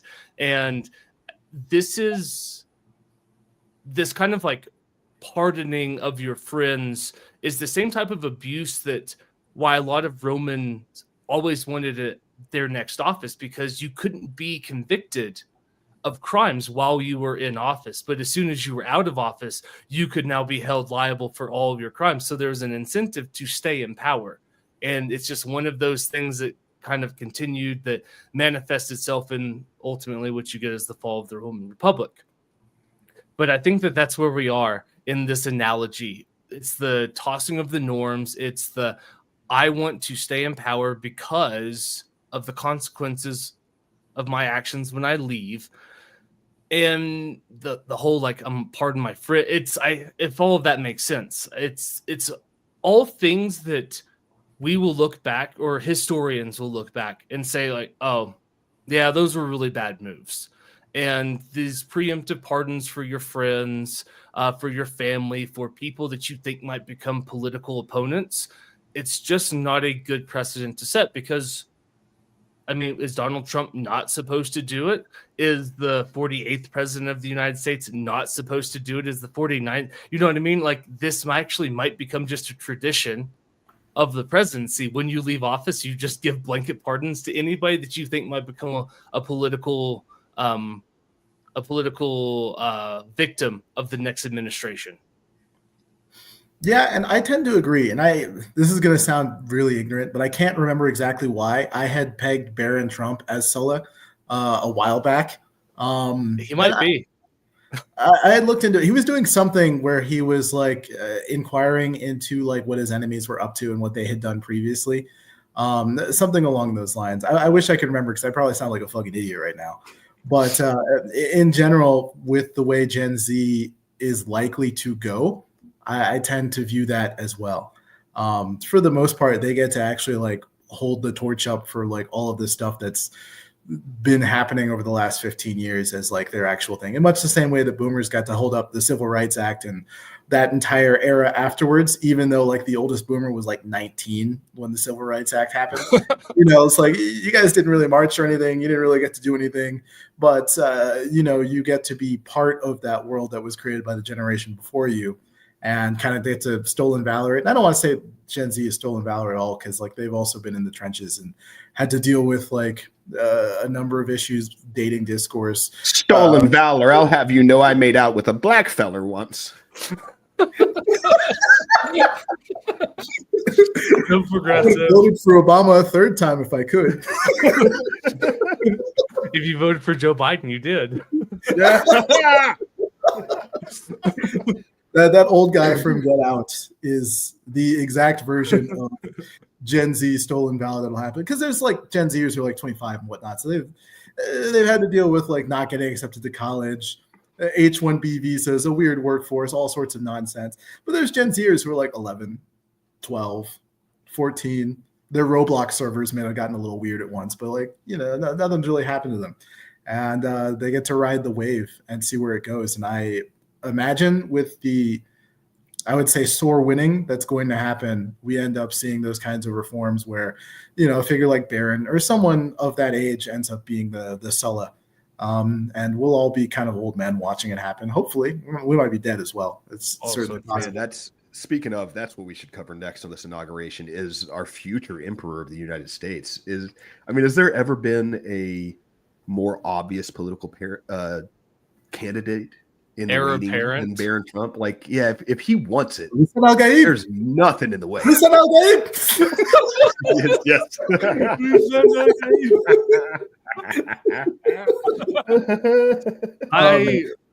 Yeah, go ahead, Logan.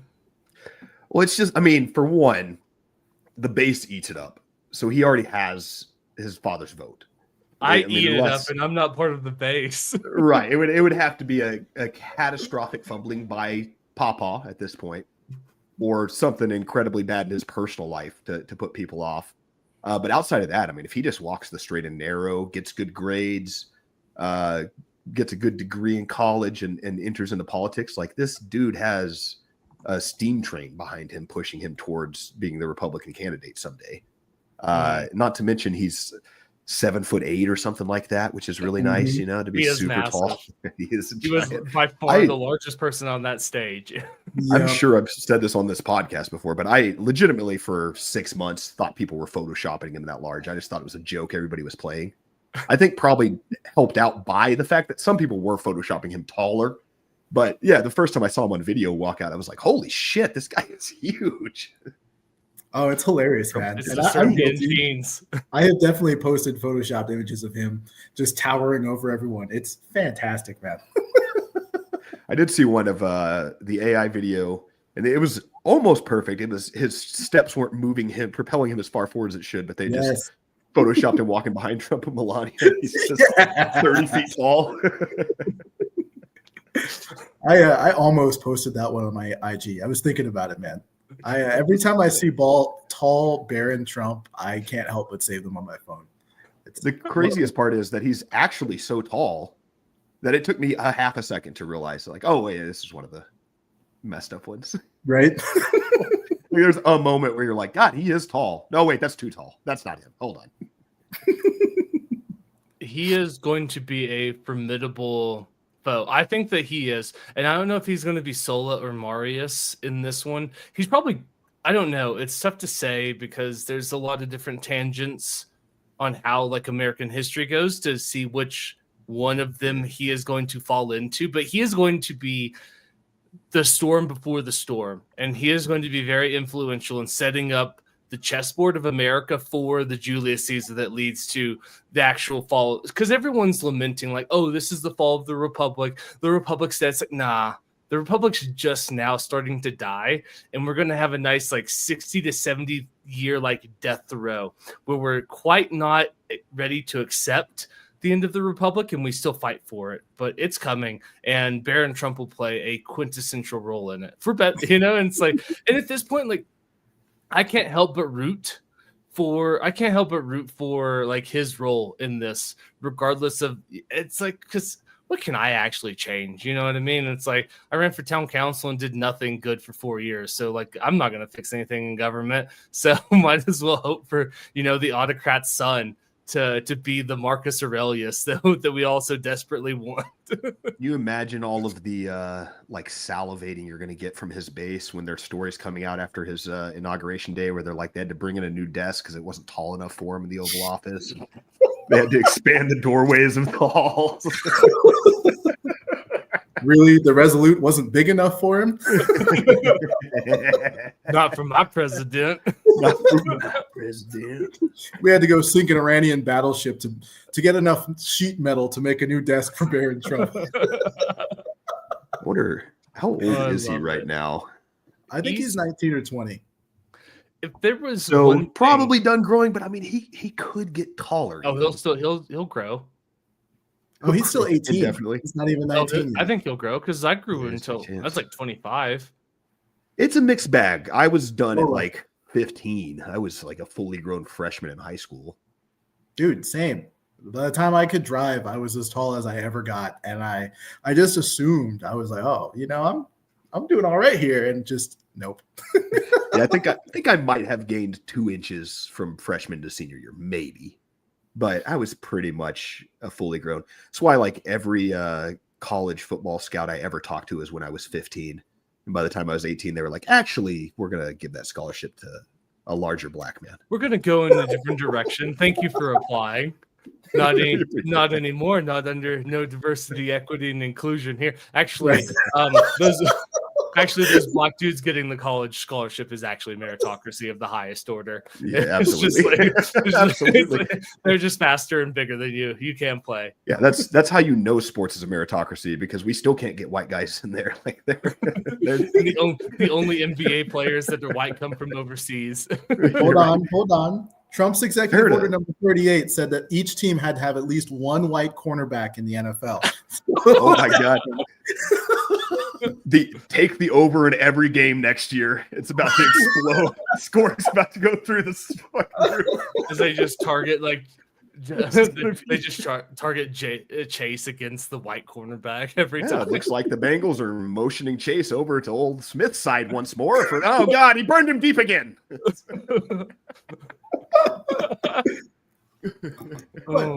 It is interesting, though, because there was an executive order that ended affirmative action in the government, supposedly. So I don't know how that's going to actually shake out, but could be interesting to see if that changes or not. Because I remember when the schools did it, they just started like discriminating covertly instead of overtly. So it's possible that like nothing's really going to change at the government level or at the corporate level. But it is still interesting to see something like that get out on paper, you know? I wonder what was I Might never be an even easy heard. first step for Doge just to be like, we're not doing women in government anymore. What was I saw this Efficiency, meme guys.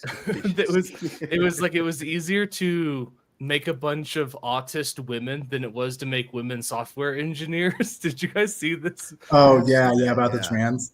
Yeah. And I Right, wonder yeah, it's but I'd never even heard of that department, DEIA, or was it DEAI or DEIA? That's the new one. I think they I've never renamed even it. heard of that department. Is that Let's get the actual name here for people who are listening. Diversity, where is it? equity, inclusion, and DEIA, I believe. And accessibility. That's the thing. So that's the new thing. So diversity, equity, inclusion, and accessibility. And I guess they're including people in wheelchairs or something like that to the group. And they're still People trying to in do the wheelchairs should be able same. to get jobs. I'm not opposed to that. I guess. I mean, it depends. Like for the IRS, it would be nice if they hired more schizophrenics. Like I'm totally down with them hiring more people who are differently abled or don't have heteronormative thinking abilities. But I will say in that vein, when they put out those videos of the 88,000 new IRS agents and they were going through train, I saw a lot of those videos. I was like, oh, please come to my door. It's like that's who I like. Please, I want these people stacking up outside the house. Like, don't send me your best and brightest America. Give they're me not sending their best. Don't worry. Yeah. give me your C team. Give You me say your that now, but purples. all that Give hair me dye your is really blue bad for the hairs. lawn. Wait, what?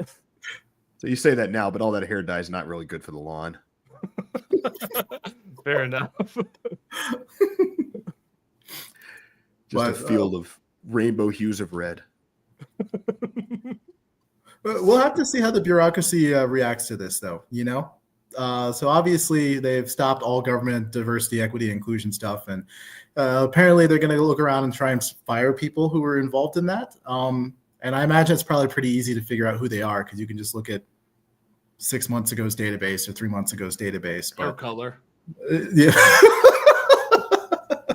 I was about to say there's going to be at least one guy who's like, that's fucking bullshit. I'm the only one that was qualified. That is the big concern too, that's something that always bugged me personally in my corporate career. Like I knew at my first job that like I was definitely qualified for the job and I was hired because they liked me. I had no idea at my second job and never knew the entire time. And kind of just diversity hire, right?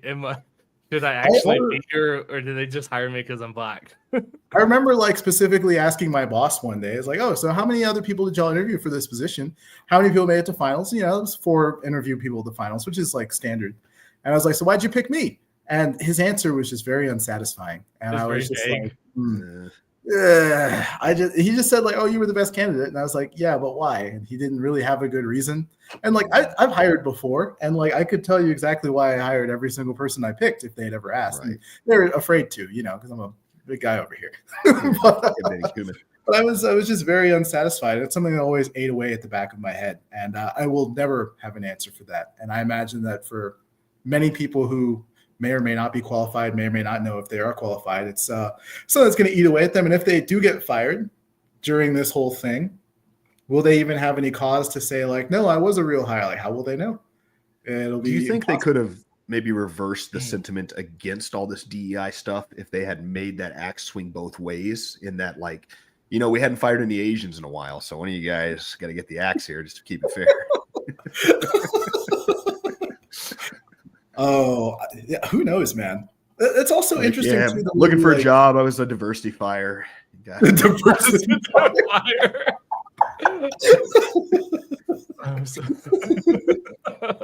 Yeah, there were too many Chinese people here. I tried to tell them that I was actually Hmong, but they couldn't tell. Right. You Laotian, ancient Mr. Todd. Right. So there's not a check mark on the HR document for that one, unfortunately. Oh man, I wonder if we're gonna run into the same thing, right? Because after the Supreme Court did away with affirmative action in higher education, there was the lawsuit levied by the Asian kids before or after the diversity, affirmative action, right? Because there's a bunch of Chinese, there's a bunch of Asian. Okay, gotcha. It was like 6 years. Okay, gotcha. Never mind. Might have been longer than that, actually, because I remember stumbling across it when I was still in school. And that was like 2013, 2014. So, yeah, the ruling was when? I thought it was just last year or the year. I don't know. Let me see. I think it was 2023. So, yeah, they might have been like 9 or 10 years that lawsuit was going. It was some group of Asians against Harvard, I believe. Mm-hmm. It was 2023. Okay. The United States Supreme Court strikes down thinking about you saying. Go ahead. I was just mostly thinking about how you said you read that back when you were still in school, and I was thinking about I don't think I started reading until I left school. I feel that, man.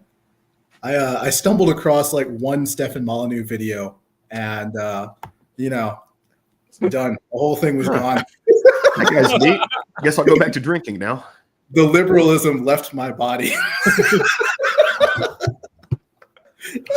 I saluted it right out. Before you knew it, I was doing Roman salutes everywhere. But yeah, let's see. Yeah, it actually was 2013 when they filed the suit. So yeah, it was 10 whole years in court, which is a lifetime. Kind of awful. If they actually had plans of like doing anything with their degrees, that 10 years probably iced the possibility for them.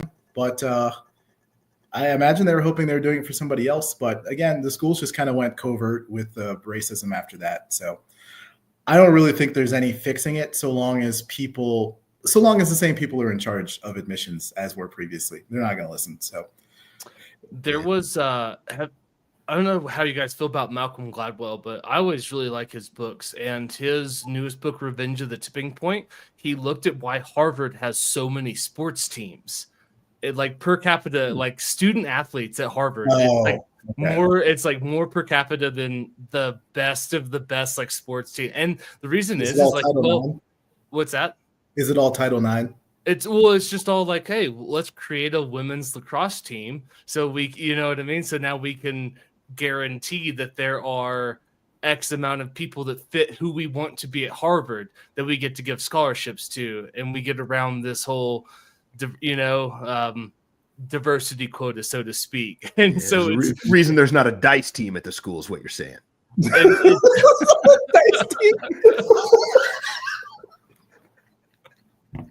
It was really interesting though to see how, cause to your point though, it's like if you're in charge, you're going to figure out ways around this. So if the school says, oh, we have to admit X amount of people, well, cool, we will admit those and we'll just create 20 more scholarships for this other sports program that nobody even knew or cared about, to make sure that we get this, the type of student that we want at Harvard, to uphold the image of Harvard, right? Because it's like, why would Harvard have a women's lacrosse, like women's lacrosse? That's very niche. In fact, they went and they like poached the national, like the women's national coach from New Zealand to come and coach Harvard. Like that's where you had to go overseas to even find somebody that wanted to coach women's lacrosse. Is the coach female or male? And I don't know if you know or not. I don't know. I never looked into it. To bring in a Kiwi lacrosse player to the posh environment of Harvard has to be a little bit interesting. Right. That accent must be so jarring. Yeah, just like with two missing teeth, chewing tobacco in her mouth.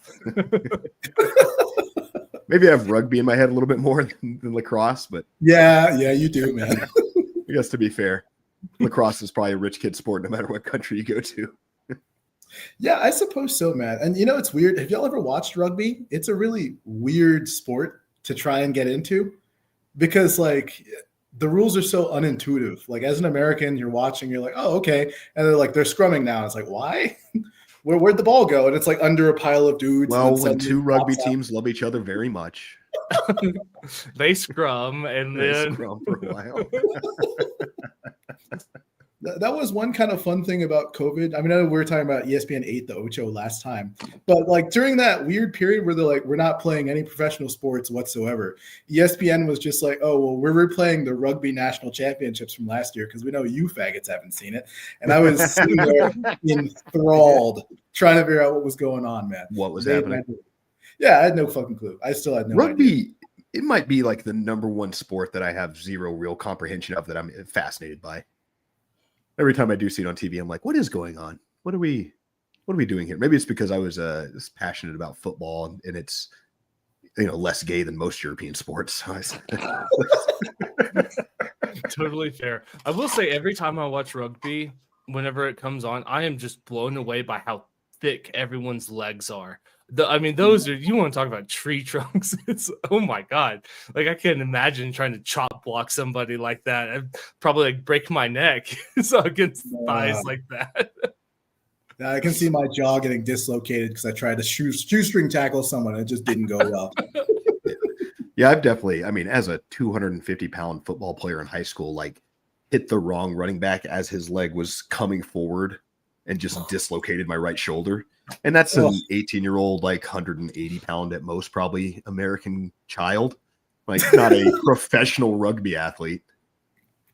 Yeah, those dudes are on another level, especially doing it with no pads, because even football, like that shit looks intense. I don't think that's for me at all. Watching that, and they're in pads, they're in full pads, but like, you enter the CTE Olympics in like just 2 years.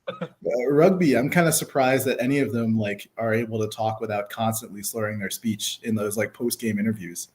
Well, maybe you can't tell because of the ridiculous accents, but yeah, maybe that's I saw this interesting thread on Reddit, and it feeds into this statistic where it's like 50% of Americans think that they could compete at an Olympic level.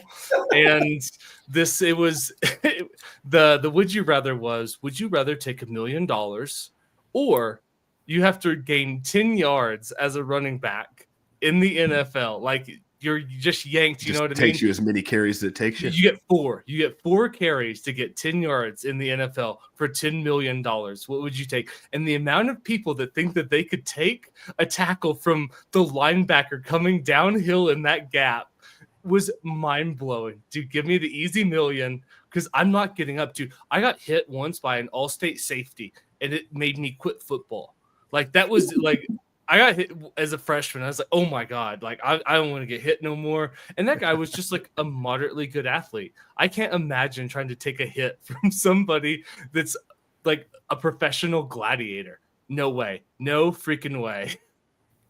Yeah, it gets really quickly to escalating in that department. And that same way that like I've had female friends who played rugby that are like, you know, it's really about form and like I could tackle you. And I'm like, I outweigh you by 150 pounds. You're not going to be able to bring me down if I'm running full speed at you, like unless you get insanely lucky and grab my shoelace, basically.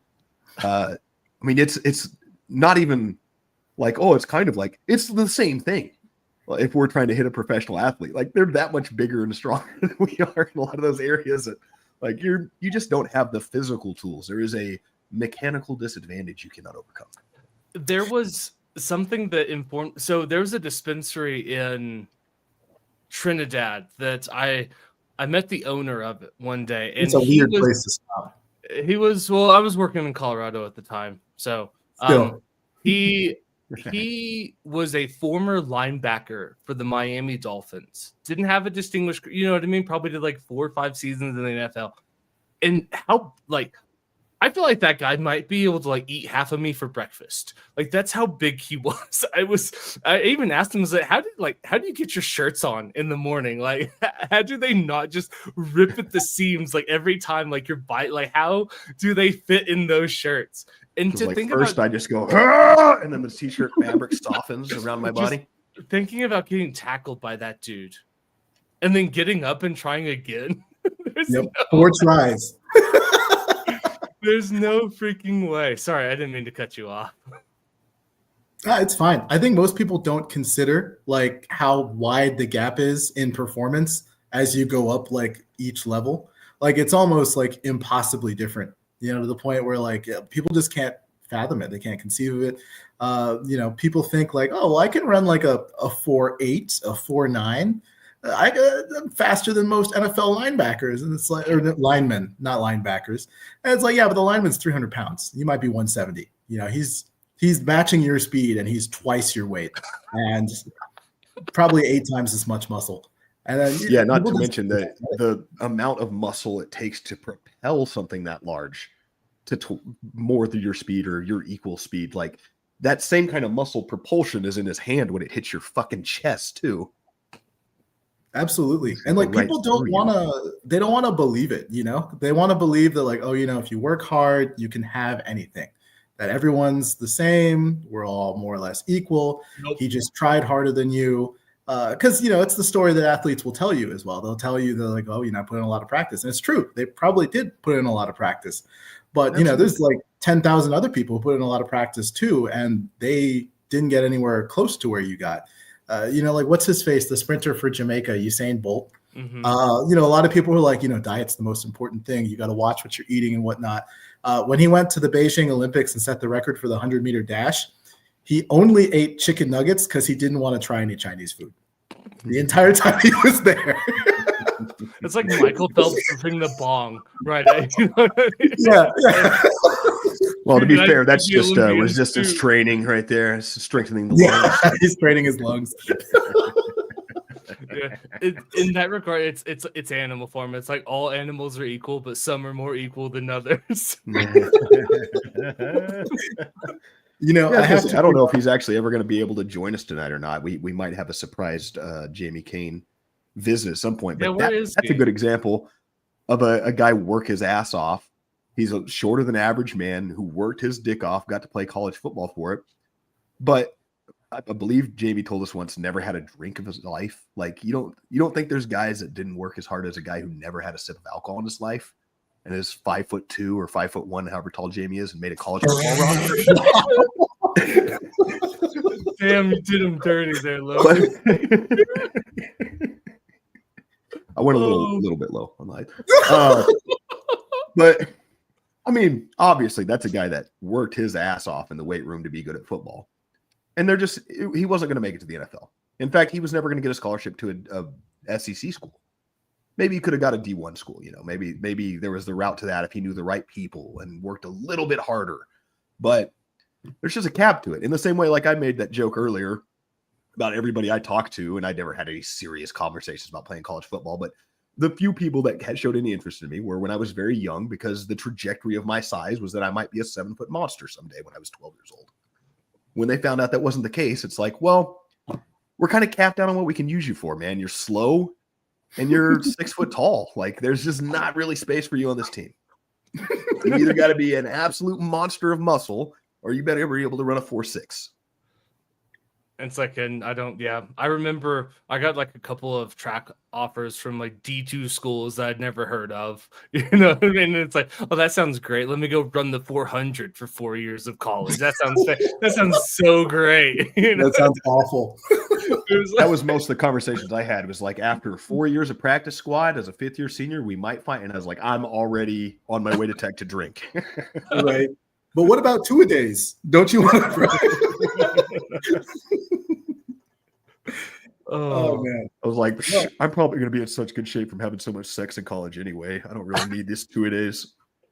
Honestly, yeah, that was my outlook as well. Because that was all of our college experience. Because Yeah. that's exactly what Battering happened. hips, That's exactly turning uteruses into dust with my infrasound vibrations. Oh, because this is a very serious podcast about very serious topics. It is. And we could go back to some of the other Trump stuff if y'all want. I thought there could be some interesting fodder in like the foreign relations aspect. Yeah. Both with like withdrawal from the WHO, withdrawal from the Paris Climate Accords, and also there was an interesting threat towards Europe during one of the press conferences where Trump was asked about what he planned to do to Russia, and they wanted him to like comment on like if he was going to levy sanctions, tariffs, what happens if Putin says no, and like he said like all that stuff was on the table, and then he was also like in Europe as well. They're not footing their end of the bill at all. They're not paying for NATO. And he mentioned our trade deficit between Europe and the U.S. It's like $300 billion a year in trade deficit. And it is a very interesting point because they have all sorts of tariffs. Like they won't buy U.S. manufactured cars. They have to manufacture them over there. They don't have the same environmental standards as us. They won't buy any of our food. Like there is, and maybe for good reason. We'll say we can open that one up. We're going to need to send all of our seed oil somewhere soon, I hope. Start fattening Europe up for a decade. You pay your part. We got fat already on this point. But it is very interesting. We're paying for your health care anyway. We kind of are. We subsidize it for sure. Yeah, but it is a very imbalanced trade balance. And, I would suspect too that there's certain countries in Europe who we have like a balanced, neutral or positive trade balance with. And that there's maybe a few who are like big, I'd say, perpetrators with Europe. And it was interesting to hear him like kind of quasi threaten them, even though like reporters were asking about Russia. And I wonder how soon it'll be before we see tariffs levied against Europe, conditional on them like opening trade with us and buying more things. Can they maybe buy some Red Lake number 5, Yellow Lake number 3, and some erythritol and some of our other questionably human digestible products?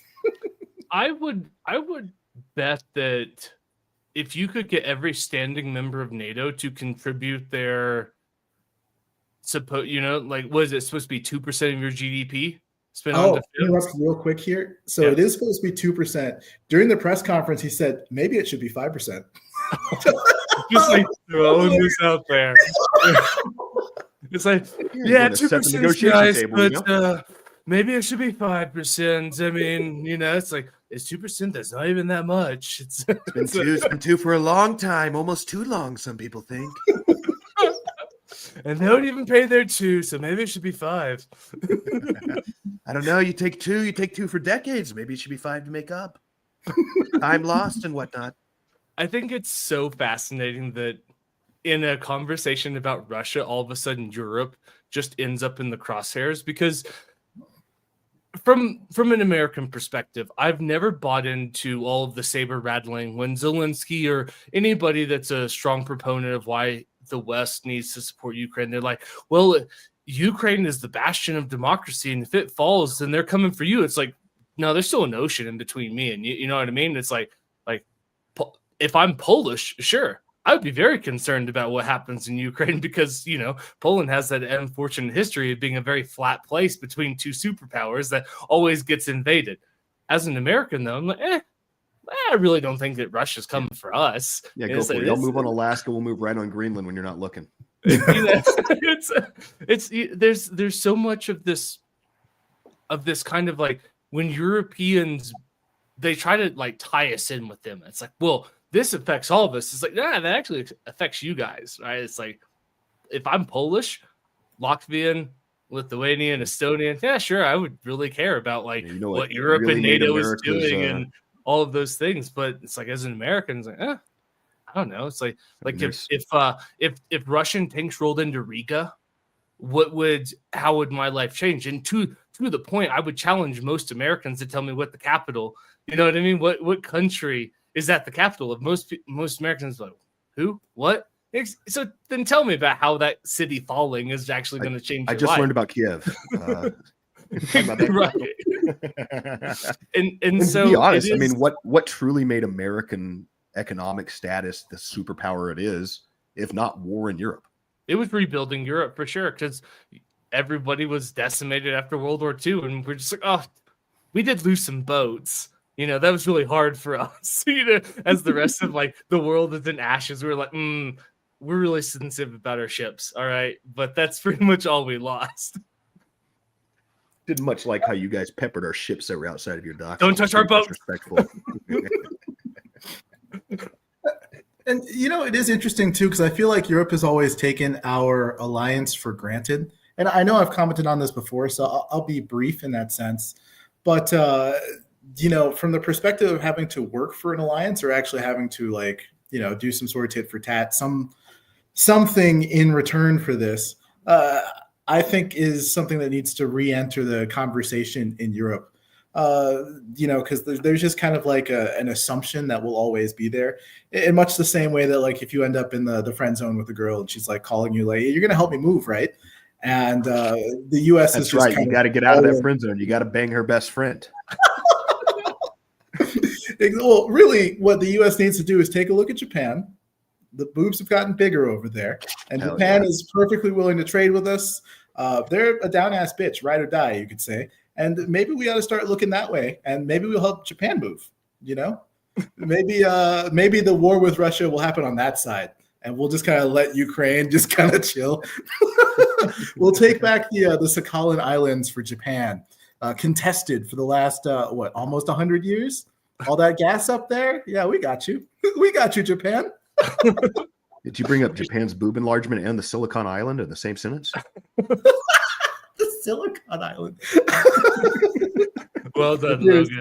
Any man's ears who hear what they want to hear, Logan, you win that prize. Wins a lot of prizes for sure. I think that is really interesting though, because it does it's that meme where it's like me normally, and then it's then me anytime any European talks about America, and it's got the kid just decked out in paint. I feel that because it sucks to always be lectured about like, oh, well, in Europe, or when you hear Americans specifically talk about like, oh, well, in Denmark, they have these things. It's like, yeah, well, if you had American troops stationed at American taxpayer dollars, like if Europe subsidized American our forces worldwide, well, yeah, we could probably have single payer healthcare. in this country. But it's like I was playing Insurgency one night with these guys, and they're like, let's remind them. Wait. Insurgency Sandstorm? Mm-hmm. Oh, you play? I love that game. I was I playing didn't with. Oh, dude, yes, I'm so stoked about where this is gonna go. Oh yeah, no, I was playing with these guys one night, and the match started. And he's like, "Let's remind them why we don't have free healthcare," and, and that's kind of the sentiment, right? And I always hate being lectured about how better Europe is when they're not upholding their end of the bargain. It really bugs me.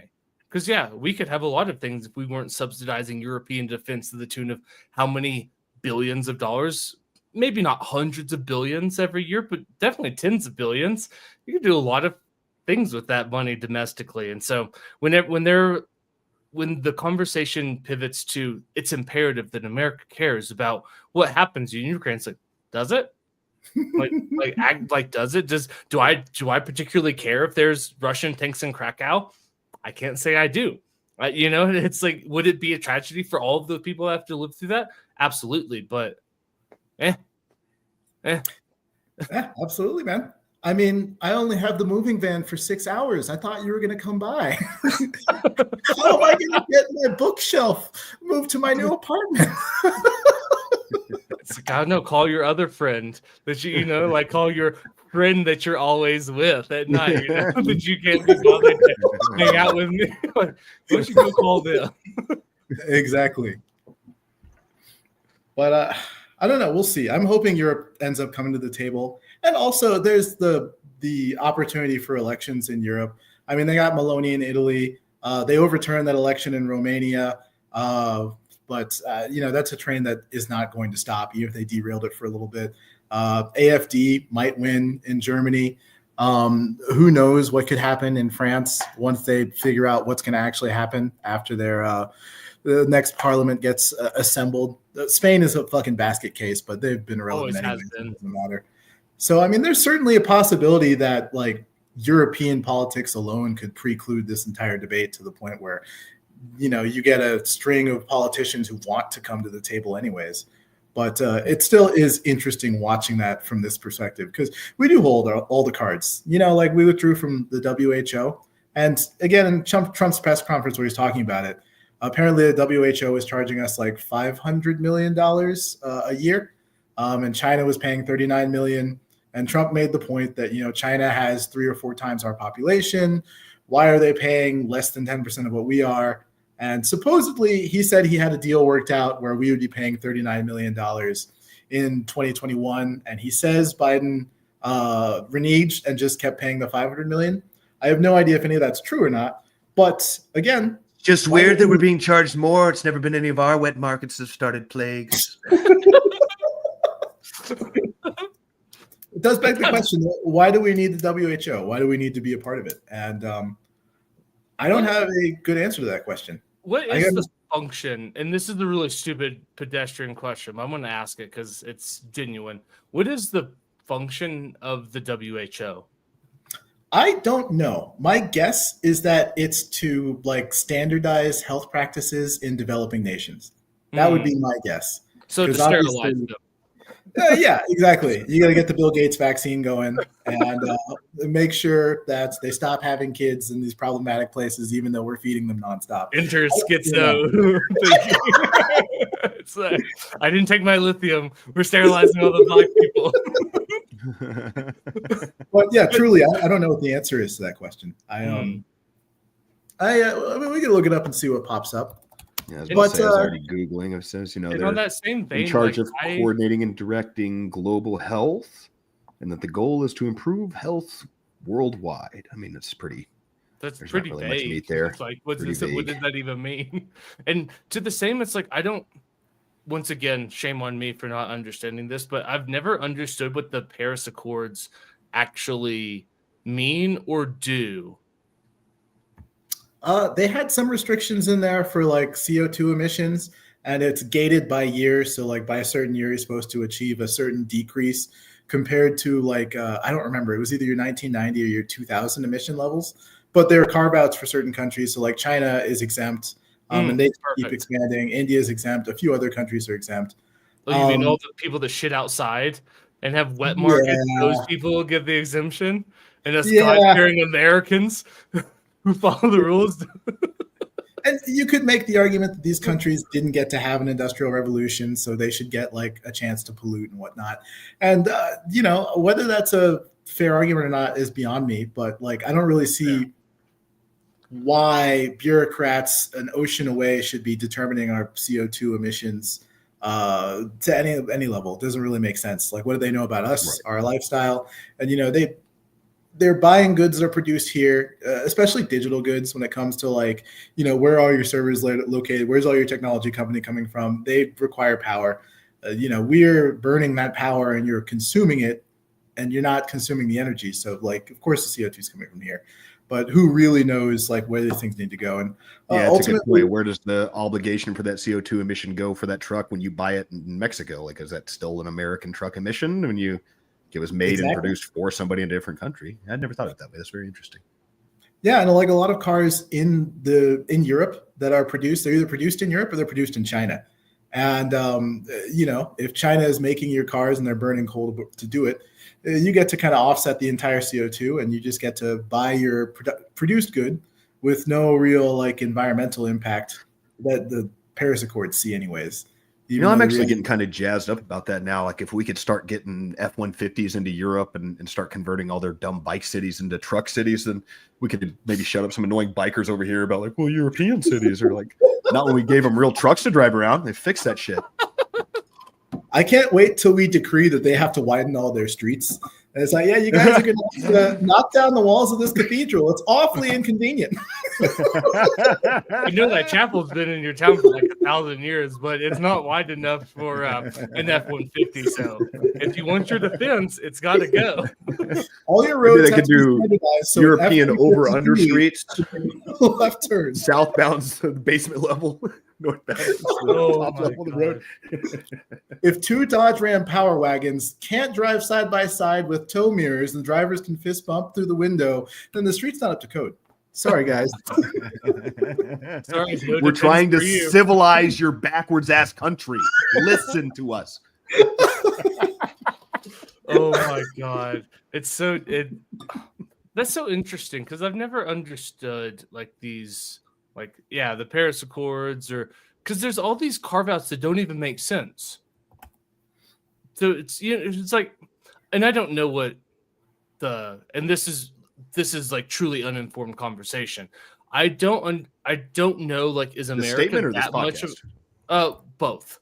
The answer is yes. I don't like, is America like that big of a polluter anymore? Or because like, didn't we offshore all of our pollution and our manufacturing to these third world countries for this reason? So like, I just don't get what the point of the accord is if you have carve outs for developing nations that are inherently going to create more waste in their kind of rise to development. So like, why, like, That's a good point. And also, I just where are don't you get it. drawing Like, those why should lines? why should I care about the Paris Accord Or if Bangladesh can just do it at once with all of its coal factories? Like, I don't or understand. what about just any developing neighborhood that doesn't have infrastructure in the U.S.? You know, like why am I being punished because New York polluted a shit ton 100 years ago when I'm trying to create some new civilization in the middle of Wyoming? Now I'm not allowed to emit the same CO2 that somebody in China is, even though they live next to the slums and the slave factories. Yeah, on that sentiment, like, I don't get the outrage about like, oh my god, America's leaving the Paris Accords. Like, I didn't even understand. Like, to this point, it's like it sounded like a bunch of lip service, anyways. So it depends. You finish your thought. No, I was gonna say, like, who even enforces said like? Nobody enforces it. So then, what's the fucking point? It's just like kind of an international agreement, and you so it's like the Geneva Convention. Cool. It's like essentially, yeah. Loose guidelines for how I should treat prisoners of war, but they're partisan. Yeah, if you want me to care about the stinkiness of my air, you better not call it the Paris Accords. I'll tell you that much. So in terms of like if we're like a bad polluter or not, it depends on how you look at it. In terms of like just gross pollution, China is number one far and away. America, the last I don't know, time pooping in the streets is pretty gross. Oh, you know, gross. It is, but it's part of the nitrate cycle. Checkmate, libtard. But yeah, from the gross pollution perspective, I'm pretty sure US is number 2. We might have fallen to number 3 by now. Most people's concerns is like on a per capita basis, because I believe back in 2018, per capita wise, the US was still like far and above China and other countries. Would make sense. China has 4 times our population according to them, or 5 times depending on which census you're looking at. So, you know, for us to be above them per capita is probably fairly easy. But trend-wise, in terms of like just overall pollution, the U.S. has been going down for a while, and that trend has been continuing since like the 90s. There were a lot of concerns about like holes in the ozone layer, acid rain, things along those natures, and they're not caused by CO2. Those are caused by different things. You know, sulfates cause acid rain, and we've handled most of our sulfur emissions for the most part. You know, smog is not a thing people really talk about in the same way they talked about it in the 90s here. The ozone layer thing was an issue of I forget the name. Right? So what? Leaded gasoline. Wasn't that a big contributor of that? Not quite. It was halides, I believe is the word, but it's essentially like hairspray. It's one of the gases in there that like sprays out the actual like oil that goes into your hair. Most of our compressed gas products have it in there. I don't know what they did. They figured out some solution to it, but the whole ozone layer is gone. It's not really an issue anymore. And like most of the environmental issues we've run into have like, for the most part, been fixed. And a lot of the Paris Climate Accords were focused on like global warming. They're trying to make sure that global temperature doesn't go up by 2 degrees Celsius by 100 years in the future or something like that. And for the most part, that bit is just kind of like it's a modeling game. It's not real. It's kind of tough to actually say like what's happening and if we're even in control of it. And there's people who will say things like, oh, it's the climate's changing, but humans aren't the cause. And I don't even really know if you can say that from a data standpoint. Things get really murky. And this is just like a whole like data nerd thing, but like most of our ability to measure temperature and climate in a precise manner only goes back about 60 years to the space age. Yeah. Prior to that, our measurements get more and more spread out, and it becomes harder for us to actually measure peaks and troughs of temperature. So like, you know, if you try and do like any sort of climate assessment that goes back 100 years, you're comparing 2 sets of data that are not comparable in any way, shape, or form. But you feed that into a model and people try and create lines of best fit. And I'd say from the perspective of someone creating this data, in context, it makes sense. But then you put it in front of people who don't have the context, and suddenly it's like temperatures have been going up, temperatures have been going down. They have no idea. They have no idea what's going on. And I think it's very difficult. And it'll probably be like another 100 years till we can actually even really say for certain what's happened over the last 50 years. You know, they have this concept of like what's a 100-year storm, 100-year flood.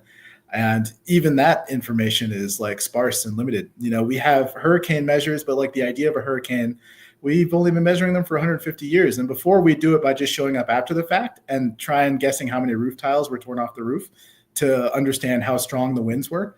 And that's what we did for the most of like the late 1800s.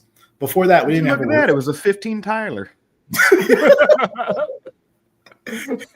But yeah, we didn't have words for it. We didn't have ideas of like how they happened or why. We just kind of knew that there were like these strong fall storms that would come through off the coast. And as far as estimates for the strongest hurricanes that have hit the U.S., there is one that was recorded in the 1700s. It landed somewhere between like Alabama and Mississippi, and they're estimating that it would have been essentially what's called a Category 6, just based on the damage that was found. But that's even a rough estimate. Nobody knows. But the one estimate that's interesting is the storm came out in Virginia, and it did the kind of damage that a Category 1 hurricane would do when it came out. And we've never seen that happen like at all anytime I've been alive. But people will tell you like, oh, it's the worst hurricane year on record. It's like, yeah, our records are dog shit. And, you know, the Paris Climate Accords, I think, are based on kind of like a bit of wishful thinking regarding records and our belief about being in the end of history in terms of science. Like we are still very much in the Stone Age in terms of science, data, and you know, our understanding of climate. And you know, maybe things will be different 50, 60 years from now. We'll look back and kind of laugh at some of our thoughts of like what happened. Like my project in California, we had to design a dock, and it's actually going through. I'm shocked that they got it through. But one of the requirements by the state is we had to build the dock such that if sea level rose 5 feet, the dock would still be functional, which is hilarious because it's a dock we only need for 60 years. Like, what the fuck do they think is going to happen? That this is their requirement, but like, Just really looking out, baby, making sure they're ready for that massive. Yeah, I think obviously we haven't helped ourselves by doing things like is it The Day After Tomorrow and these movies that we've come out with where global warming is a thing that comes on like a sudden peak and then all of a sudden boom, it's weather patterns change altogether. And like any large organization as well, we like to lay this out and comparing government to simplify, the incentives of growing itself to the way people work within corporations. Once you're a part of something, if you're I don't know if the Paris Accords have any kind of standing governing body that help them reach out to governments, or if there's officials that are elected from each government. I think that would probably be more likely if I was guessing. But if you're the U.S. official who's in charge of monitoring and keeping up with other countries on the Paris Accord, you're probably, for one, already pretty passionate about keeping global warming away and preventing climate change. But two, it's your fucking job. Like, of course you're going to be passionate about it. You want everybody to be passionate about it because this is where my bread gets buttered right here. So of course it's important that I have this job and get paid well to do it. And we need to keep an eye on it. So I'm sure there's a little bit of that self-fulfilling prophecy in itself too, that anytime you bring the world together and then make it looked up to this large, important meeting of the minds of all the developed countries in the world are going to talk about how to save the planet. And you get to be the liaison of the United States towards that. You're going to probably find some reason to think you're the most important person in the world. Yeah, absolutely. Everybody wants to retire in their job. So if your job is about preventing catastrophe, you can't actually prevent it. You just kind of have to monitor it for 60 years and then pass the torch off or tell people your job is done on retirement day, which is it's a shitty incentive to create. But it's interesting because in our kind of rush to legislate all of this, we've created some weird externalities. Like, for instance, Volkswagen in Germany is going to have to buy carbon credits from like Huawei and a bunch of Chinese car manufacturers because Volkswagen's own fleet doesn't meet their like carbon emission standards. But these weird, shitty Chinese electric car manufacturers somehow have extra carbon credits to sell. So it's like a weird wealth transfer almost. And I'm sure this is unintended by them, but it's that's also hilarious because I wonder how much of that was because of the credit given to them by and what we were referring to earlier, like these developing countries still get a leniency, and then they end up just selling it to developed countries to use the credit anyway. Not that China's undeveloped, but that they're you know what I'm getting at. Yeah, and the carbon credits can be gamed in ways that are just really unfortunate. Like, for instance, you'll probably hate this one. There's this protein that they're selling to cows. It's supposed to stop them from farting as much. And so now the claim is if we sell X amount of protein, we decrease cow farts by X amount. And nitrogen is higher up on the global warming scale than CO2. So now this company can claim like, look, we've offset all this CO2 by selling these proteins to cows. We have these credits we now get to sell into the market. And like the whole company's purpose isn't about actually preventing cow farts because it's unmeasurable. No one's out there with a hot air balloon above the cows, like measuring how filled the balloon gets. So it's like this weird market they've created where people can make fake products that might very well be bad for us. Like this protein that goes into the cows also passes to anyone who eats the cow after the fact. And who knows what the fuck it's going to do to us? I have no idea. And maybe I should actually find the protein. I don't know what it is these days, but every time I go to McDonald's, it just smells like farts in there. Start soaking into the meats. That's just McDonald's. All right. Don't blame the cows. Okay. That's not the cow. It's not the cow's fault that place smells. Oh, guess who's behind it? It's Bill Gates. Oh, shocker. Yeah. Whoa. It's called ruminate. I wonder too, as somebody who grew up in animal husbandry, bloat's a real issue with cattle. I imagine the protein's breaking down some element of it, so maybe it also is not an issue with bloat, but there's enough issues you deal with as a rancher in monitoring the digestive tract of your cattle and how many issues that can cause you along the way. that I wonder how they're going to feel about, changing the, like, oh yeah, your cow will fart less. It's like, I don't know that my cow needs to fart less to be healthier. Like, I'm not sure what you're Right. doing to my cows here. Yeah, absolutely. I mean, that gas has to go somewhere. There's another one. This is the one actually that had picked my interest up. It's called Bovaer, and it's a Danish company. And apparently, Are your It- cows overweight? it sounds like a pharmaceutical, doesn't It does. But apparently, if you give the cows this and they make milk in Europe, you have to put this on the label that the milk includes Bovaer or whatever. And apparently, everyone in England has been throwing their milk away when they saw the label, and so this company's like freaking out. They're like, "No, what's going on?" And it's like the weird intersection of, I would say, the correct European concern about foods and also just European concern about environment. Like, which is more important to you? Do you want to have some mystery additive in your milk, or do you want to have less cow farts in the air? Ooh. Tough Choices. question. Tough question, right? I don't know. A That's- lot of the crowd that are really concerned with climate change are pretty cool with eating fake meats, in my experience. That's They definitely seem to be true. the seitan fans, So I wonder how much of an issue that'll be for the people that are 100% behind it anyway. Like, it may even feel like throwing more. I'm like, oh, good. There's another thing we get to throw in these stupid conservatives' faces one more time. Like, you don't even get to eat untainted cow meat anymore if you want to continue to be a grotesque carnivore. God, that's gonna make the price of grass-raised beef go through the roof.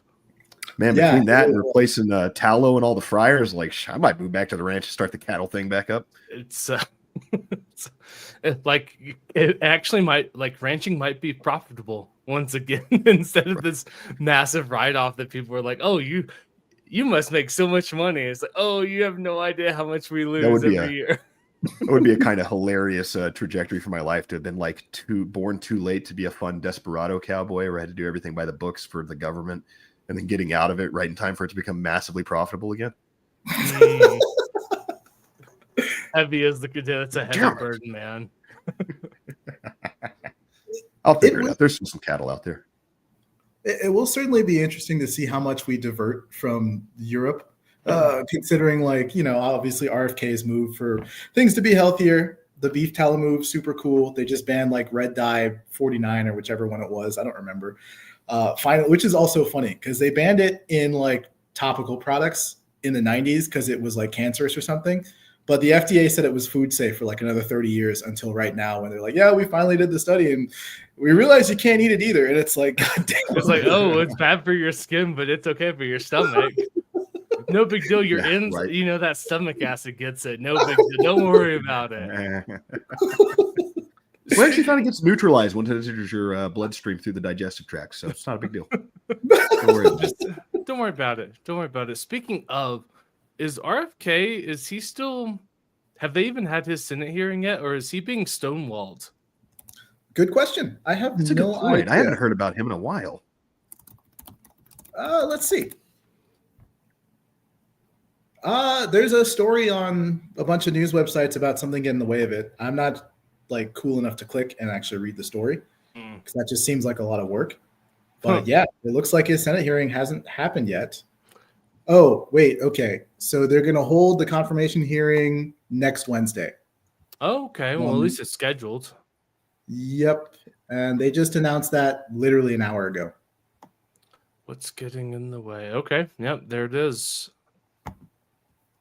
Okay. Fair enough. That's a good point. He kind of got lost in all this talk. I hadn't even thought about that, but I have not even seen him in all of this inauguration news.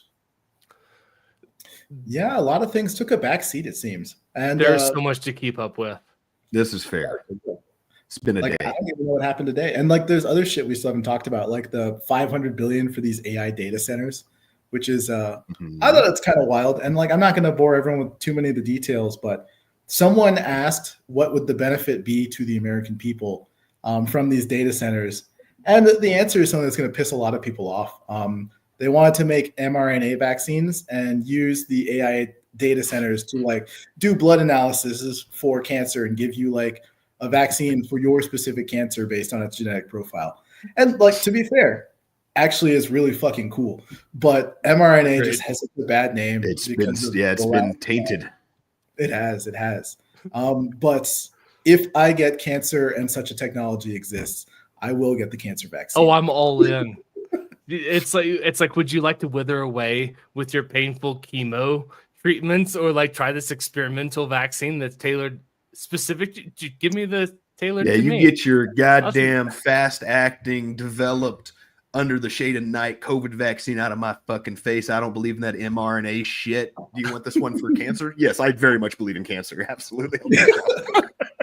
Honestly, it was some of the worst PR for mRNA ever. They're like, we're going to give you a vaccine that makes your body create the most toxic part of the COVID cell or the COVID virus.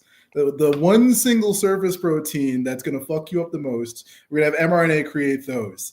They could have had it do anything else, and like it probably would have been a lot better for us. But they just picked it was the worst choice, I think. And I think a lot of people are going to be against the technology as a whole for a long time, and I don't blame them. But that's, to be fair, I get that, but I try to put myself in past shoes where. Sorry, in whose shoes? Past shoes. Gotcha. So like, I imagine that the first time that they had made insulin very concentrated and they gave it to a bunch of diabetic kids in comas, I bet outside of that they're like, don't put that in our kids. I bet there was protest about don't insulate our kids and all of these things. And I wonder how much of this will pass with time, where we look back and be like, maybe it wasn't that big of a deal. I don't know. Maybe we look back and be like, oh shit, everybody that got it has like stage 4, like horrible cancer that we that you never could have imagined. Or maybe we look back at it, it's like, oh, someone had to be first, and it's actually not that bad. I don't know. But I just wonder about the public outrage of the first time a bunch of kids in diabetic comas got insulin for the first time. How unnatural it was. This is, I wonder. Yeah, I'm just so curious about that aspect of it. Has it always been That's this interesting. way? I mean, I was going to say absolutely. I mean, we still to this day have what group is there's a shoot. Is it Jehovah's Witness that doesn't believe in blood transfusion or organ donation because it's taken a foreign body that God didn't intend for you, kind of thing, into your body? And that's not even like a particularly Luddite-esque group. Sorry, go ahead. I said it might be the Mennonites. I don't remember which one. I don't think it's. I mean, it might also be Mennonites, but it's not Mennonites I'm thinking of. It's somebody more modernized. It's one of It's not a like no electricity Luddite type of group of people that still dress like Handmaid's Tales. It's like it's a weird group of Christians, but one that still dress like Baptists. It's Jehovah's Witnesses. It is Jehovah's Witness. Yeah. Mm-hmm. Yeah. So it's not like that's. I mean, it's still pretty prevalent today that you see that, and I mean, you could point to that. A lot of people were praising the Amish for their reaction to COVID, but I mean, they're that way with everything. So they're not taking any vaccinations for anything at all in those communities, and most of us would look at them and say, "Hey, you're probably missing out on a couple of these things that might help you guys out." Well, we'll see. I think the insulin thing at least is like, your body creates insulin. Their bodies don't. We're just going to give you the same thing that your body would normally create.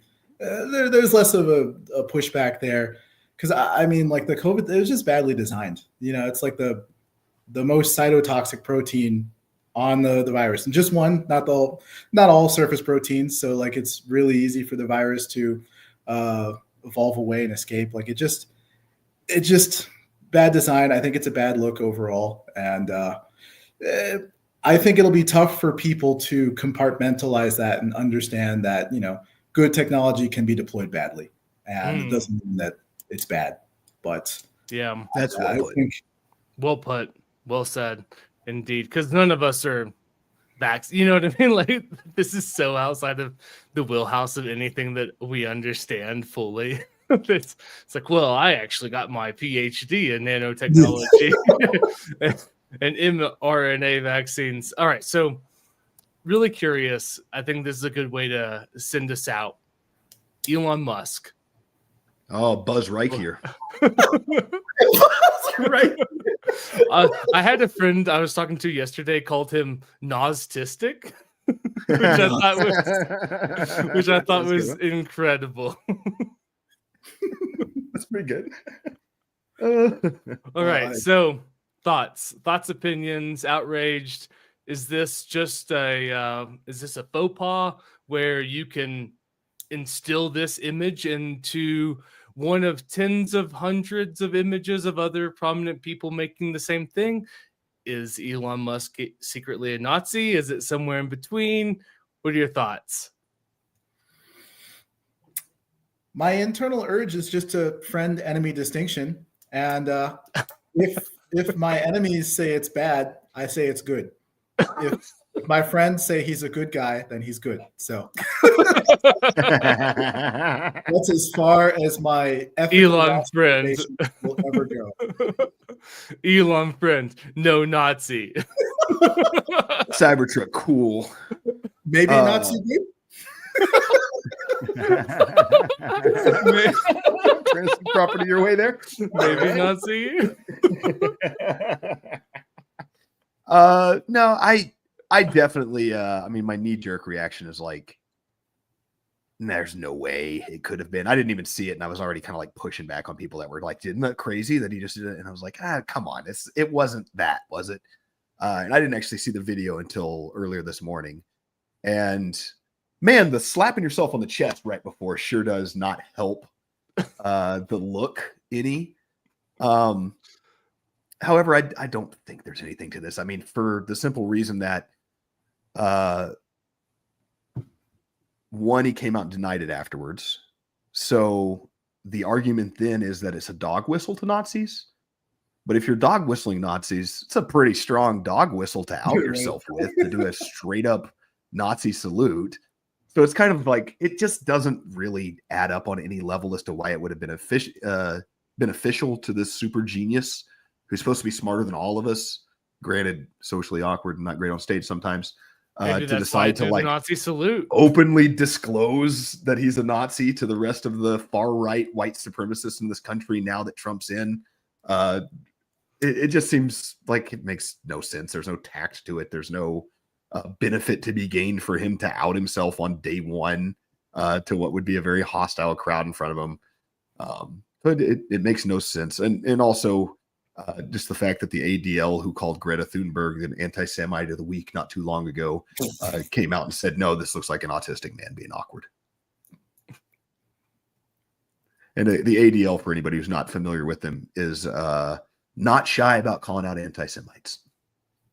They like to find any reason to paint you. They're pretty good at it. I fall in this really, I don't know. It's one of those things where it's like it looks a lot like something that you could impose. Like I saw this video of the scene. If I saw a kid do it and he got suspended from school for a week, I wouldn't be like, what? I'd be like, can't be. I get what you're doing. And it's like if it quacks like a duck and walks like a duck. I did see this video of that same salute imposed. I think it's a goose, over actually. Goose stepping. Goose, yeah, for sure. Over this video of a clip of American History X. And I think that anytime your actions can be inserted into a clip of American History X, you're in a pretty tough spot. I really liked the Shane Gillis because it resonates with me profoundly. It's like, this is going to be a hard one to defend at work, but I'm gonna. And I don't know. I'm torn on it because it kind of looks like it is, but also I'm not gonna sit there and like now I'm questioning myself. Am I a Nazi apologist? Like, am I just gonna cover for people that want to openly throw out swastikas? Like, is that how far I've sunk? You know, is that how far the ladder I've fallen? I don't know. He is really weird. He's very autistic. I will say this: maybe he just got caught up in radical white supremacist group definitely jumped on this like it was a signal to him. Is it like the Proud Boys stand back and stand by? You know, is it one of those type things? Is it not like? And I guess the the next question, which is, I don't know, probably like condemning myself to a special place in hell anyways, is like, does it even matter? Like if it like does it matter that even if it was a Nazi salute, like what's it change? I don't know. I don't know what it says about us as a culture, us as like, as if there's 10 Nazis at a table and you don't leave, or there's 11 Nazis. Is it one of these type things? Is it us overreacting? I don't know. I have a really hard time like not being like, it kind of looks like it looks. Here's maybe an explanation to why it looks like it looks, and one that I wanted to throw out your guys' way. Elon Musk is steeped in internet culture and very much revels in being a hero on the internet. It seems he likes the image of it. He likes to play that card.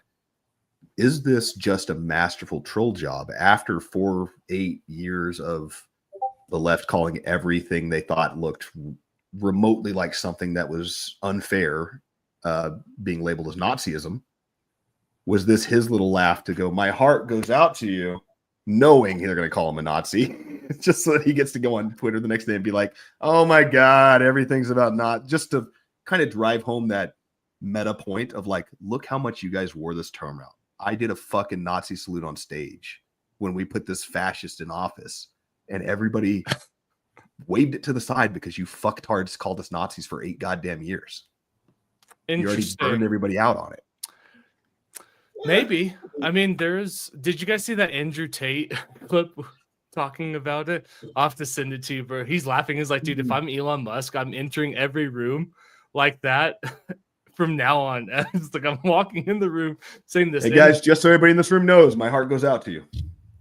And I'll say this, and this will definitely, well, I don't know if I'll say it off air because I don't want this episode to get taken down. What? Oh, yeah, it's on YouTube. I forgot. Yeah, it's if I say what I'm about to say, it definitely will get taken down. So I will refrain. But I will post a clip of the Instagram. You can go look for yourself. But I don't know. Like, is it just the ultimate troll? Is he just trying to be an edgelord? Also, it's like, are we shocked that the South African that father owned diamond mines, like, it's like, is that really outrageous to me? I don't know. Like, I'm very ambivalent, nonplussed, as Kiefer said in the text message. I don't know what to think about it because I certainly don't ever want to be a Nazi apologist because fuck Nazis.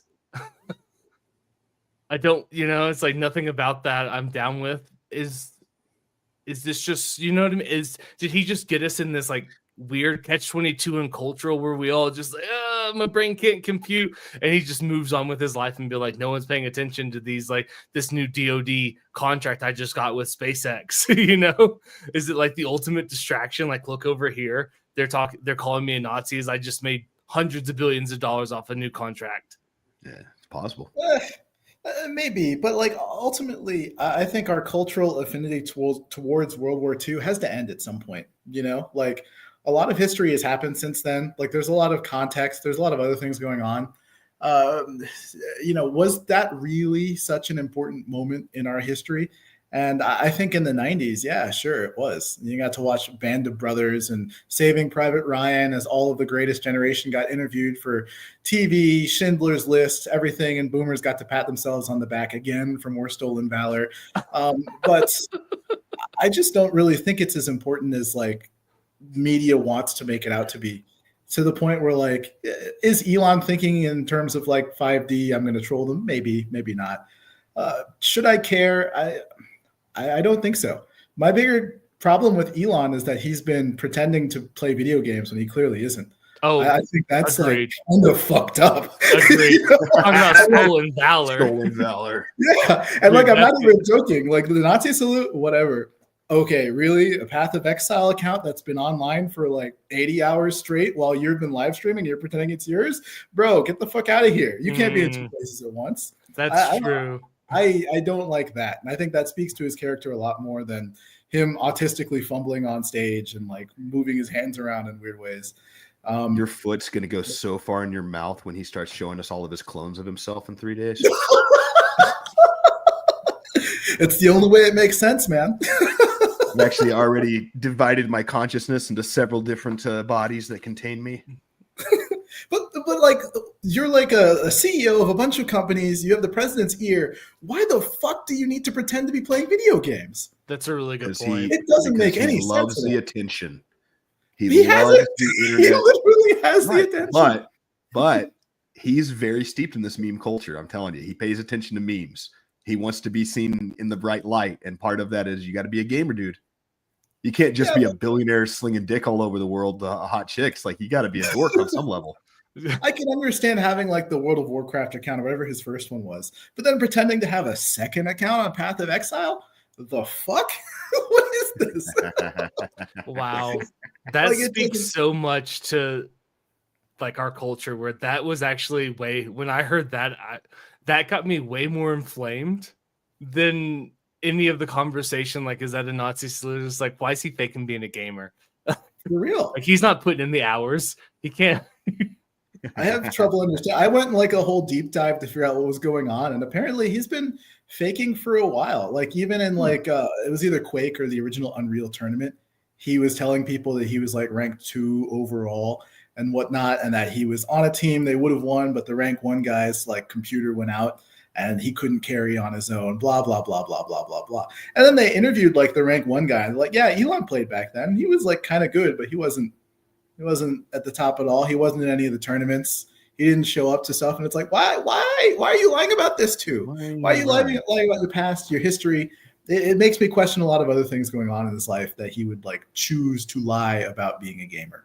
And I think it speaks to his character. But yeah, if he's making Nazi salutes, whatever. But just don't lie to me about that. Glossing over.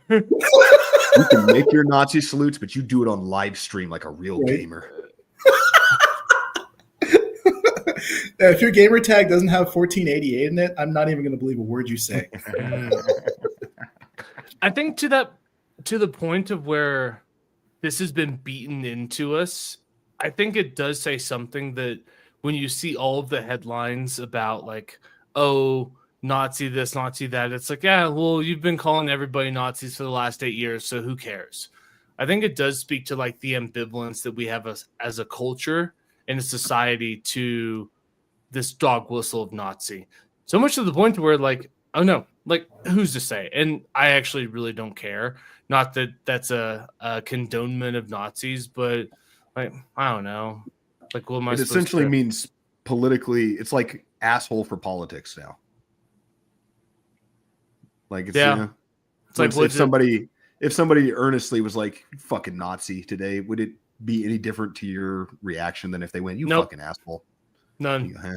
None whatsoever. And I think it shows like, and that's the problem with this is like when everything's a Nazi, nothing is. Nothing. Right. And it's the same, like when everybody's super, nobody is. It's the same thing. It's like if everything's been a Nazi, Donald Trump's a Nazi. This is Hitler. This is literally Hitler. This is, and it's like, well, I don't know. That's It another good really- book idea. It's the liberals that cried Nazi. The kid who cried wolf. That's I don't actually know pretty if good. y'all saw this, but Stephen Colbert called Trump a cuck like 1 or 2 days ago, and it was actually funny. I really enjoyed it, and I Oh. feel like at some point this whole like boomer mythology of like Nazi is the word we're going to use to hurt them. I think it gets replaced. He called Trump a weather cuck because he went inside during the inauguration. Oh, funny. my God. It was funny, and it's like, damn, he actually understands our culture now. He's like kind of getting it a little bit. I feel like if Stephen Colbert stops saying Nazi and starts saying like people are cucks or calling people based and things like that, I think he gets to stay relevant. Like the entire boomer cultural norm has to be completely erased. TBD, total boomer death. I don't want to hear their references. I don't want to think about their history. I don't want to think about their struggles. I don't want their music to be played in venues. I want them erased from history. And I think the sooner we get there, the sooner this whole Nazi thing disappears, and we can start talking about some real things. Like, Like is he cucks. playing games or not? The people want to know.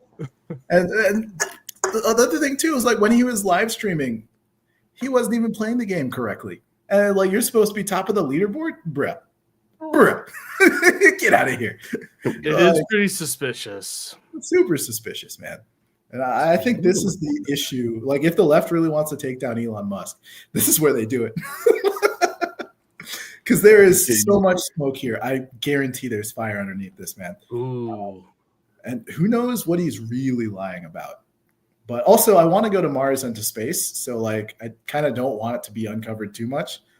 Unless the people uncovering it are closer friends to me than Elon is. And Elon's kind of like a little centrist. He's come to the right, like, late. You know, so if some, like, dude with higher right-wing creds goes after Elon for gaming, I'll take him down. But if it's the left going after him, probably going to ignore it. Friend-enemy distinction, man. Yeah, this raises a really interesting and uncomfortable part of our history that we should probably talk about. If it takes Nazis to get to the moon, are you willing to have Nazis in NASA? Trick question, boomers. Yeah. Are we all that surprised it took another Nazi to get us to Mars? But it raises like this very uncomfortable space that we don't want to talk about. Operation Paperclip, you know what I mean? NASA does not exist without a bunch of Nazis shuttled over by, at that point, the OSS that will become the CIA, and just integrated into normal civilian life. And we're going to say, we don't care about that. It's, you know, it's like, are you willing to find the breakthroughs for diseases if it means Unit 731 exist? You know what? Hello there, neighbor. Yes, my name is Derek. I am from Kansas. You know, I think we could probably actually point to exactly when the pardon turned from being like reconciliation towards enemies and really just favors for friends. That's with the fucking boomers. If the boomers had actually been in charge post World War II, we wouldn't have had NASA. There would have been no Operation Paperclip. They would have been vindictive to the core. And, you know, we wouldn't have gone to the moon. We'd be looking at Russia up there. Elon Musk would have moved to Russia out of South Africa. We'd be watching, actually, I don't know, the world probably would have crumbled or something. But, like, that's the world we would have lived in if the boomers were in charge. And I would suspect that their generation would be the one that was unwilling to reconcile with enemies and opposition. And to their miscredit, it's gotten us to where we are today. And well said. We are no different, of course. Maybe Gen Z will be better. We'll see. Well said. Logan, you got anything else? I think that wraps it up for me. I'm pretty happy. I got to say Buzz Lightyear. That was my main goal today. I think the only regret I have is that I had an absolute coughing fit and had to walk away from the mic when Kiefer, let's see, what was it you said exactly? It was something about the Jews and... Oh, yeah, pretend you're a Jew. I've lost it now. It was something about Jews and them being good, and I wanted to scream from the bathroom. That's an oxymoron, but I was too far away from the mic to make my As you're like coughing, it's like, hey, there's not something racist to say. I can't get it out. Yeah, pretend you're good and pretend you're... It's like, it's like, damn it, coughs. Get out of the way. I have racist things to scream. Got something terrible to say. Let me say it. Oh. I'm sorry that Mother Nature stole that from you, Logan. One day in the future, there's going to be a vaccine for that. We just need these AI supersetters to come on board. Come up with that mRNA. Do you have racist things that you want to scream into your podcast? Are you being plagued by a fit of coughing? Well, look no further than Pfizer Pharmaceuticals mRNA vaccines for your cough. Free speech. One day, they're going to have like a cell phone with like a little like tiny thing at the end that you can prick your thumb. It'll generate a vaccine for you on the fly, man. And all the best people from our generation are not going to take it to their detriment. Because we will be dead from smoking take K2 in college. The brain cancer got us way before that's going to be possible. I hope so, man. I do too, actually. The man-made horrors we will live to see. I hope I miss a lot of them. We said the spice must flow, but we really didn't know what we were talking about back then. Yeah, no wonder we never cared about that ozone hole layer. It was worried about that K2 hole layer in our brain. For Good real. job here. As above, so below, my friend. Oh, well, because we are a very serious podcast talking about very serious things, thank you very much for tuning into Against the Mob podcast for cheap. Thank you very much for joining us. We always appreciate you. Please follow us on Instagram, Twitter, Facebook, YouTube. Oh, My heart goes Oh, out to all of our it's listeners. just The heart goes up. there's gonna start nothing saying there. that in It's just public space. autistic. Not Just doing the autistic. actual hand gesture, but I'm going to say that a lot more. Just See autists people being turn around. autists. There's nothing here. Don't pay no attention to this. Mm. Actually, I will say one thing. All of those hours on my Steam account were me, nobody else. Thank you for your service.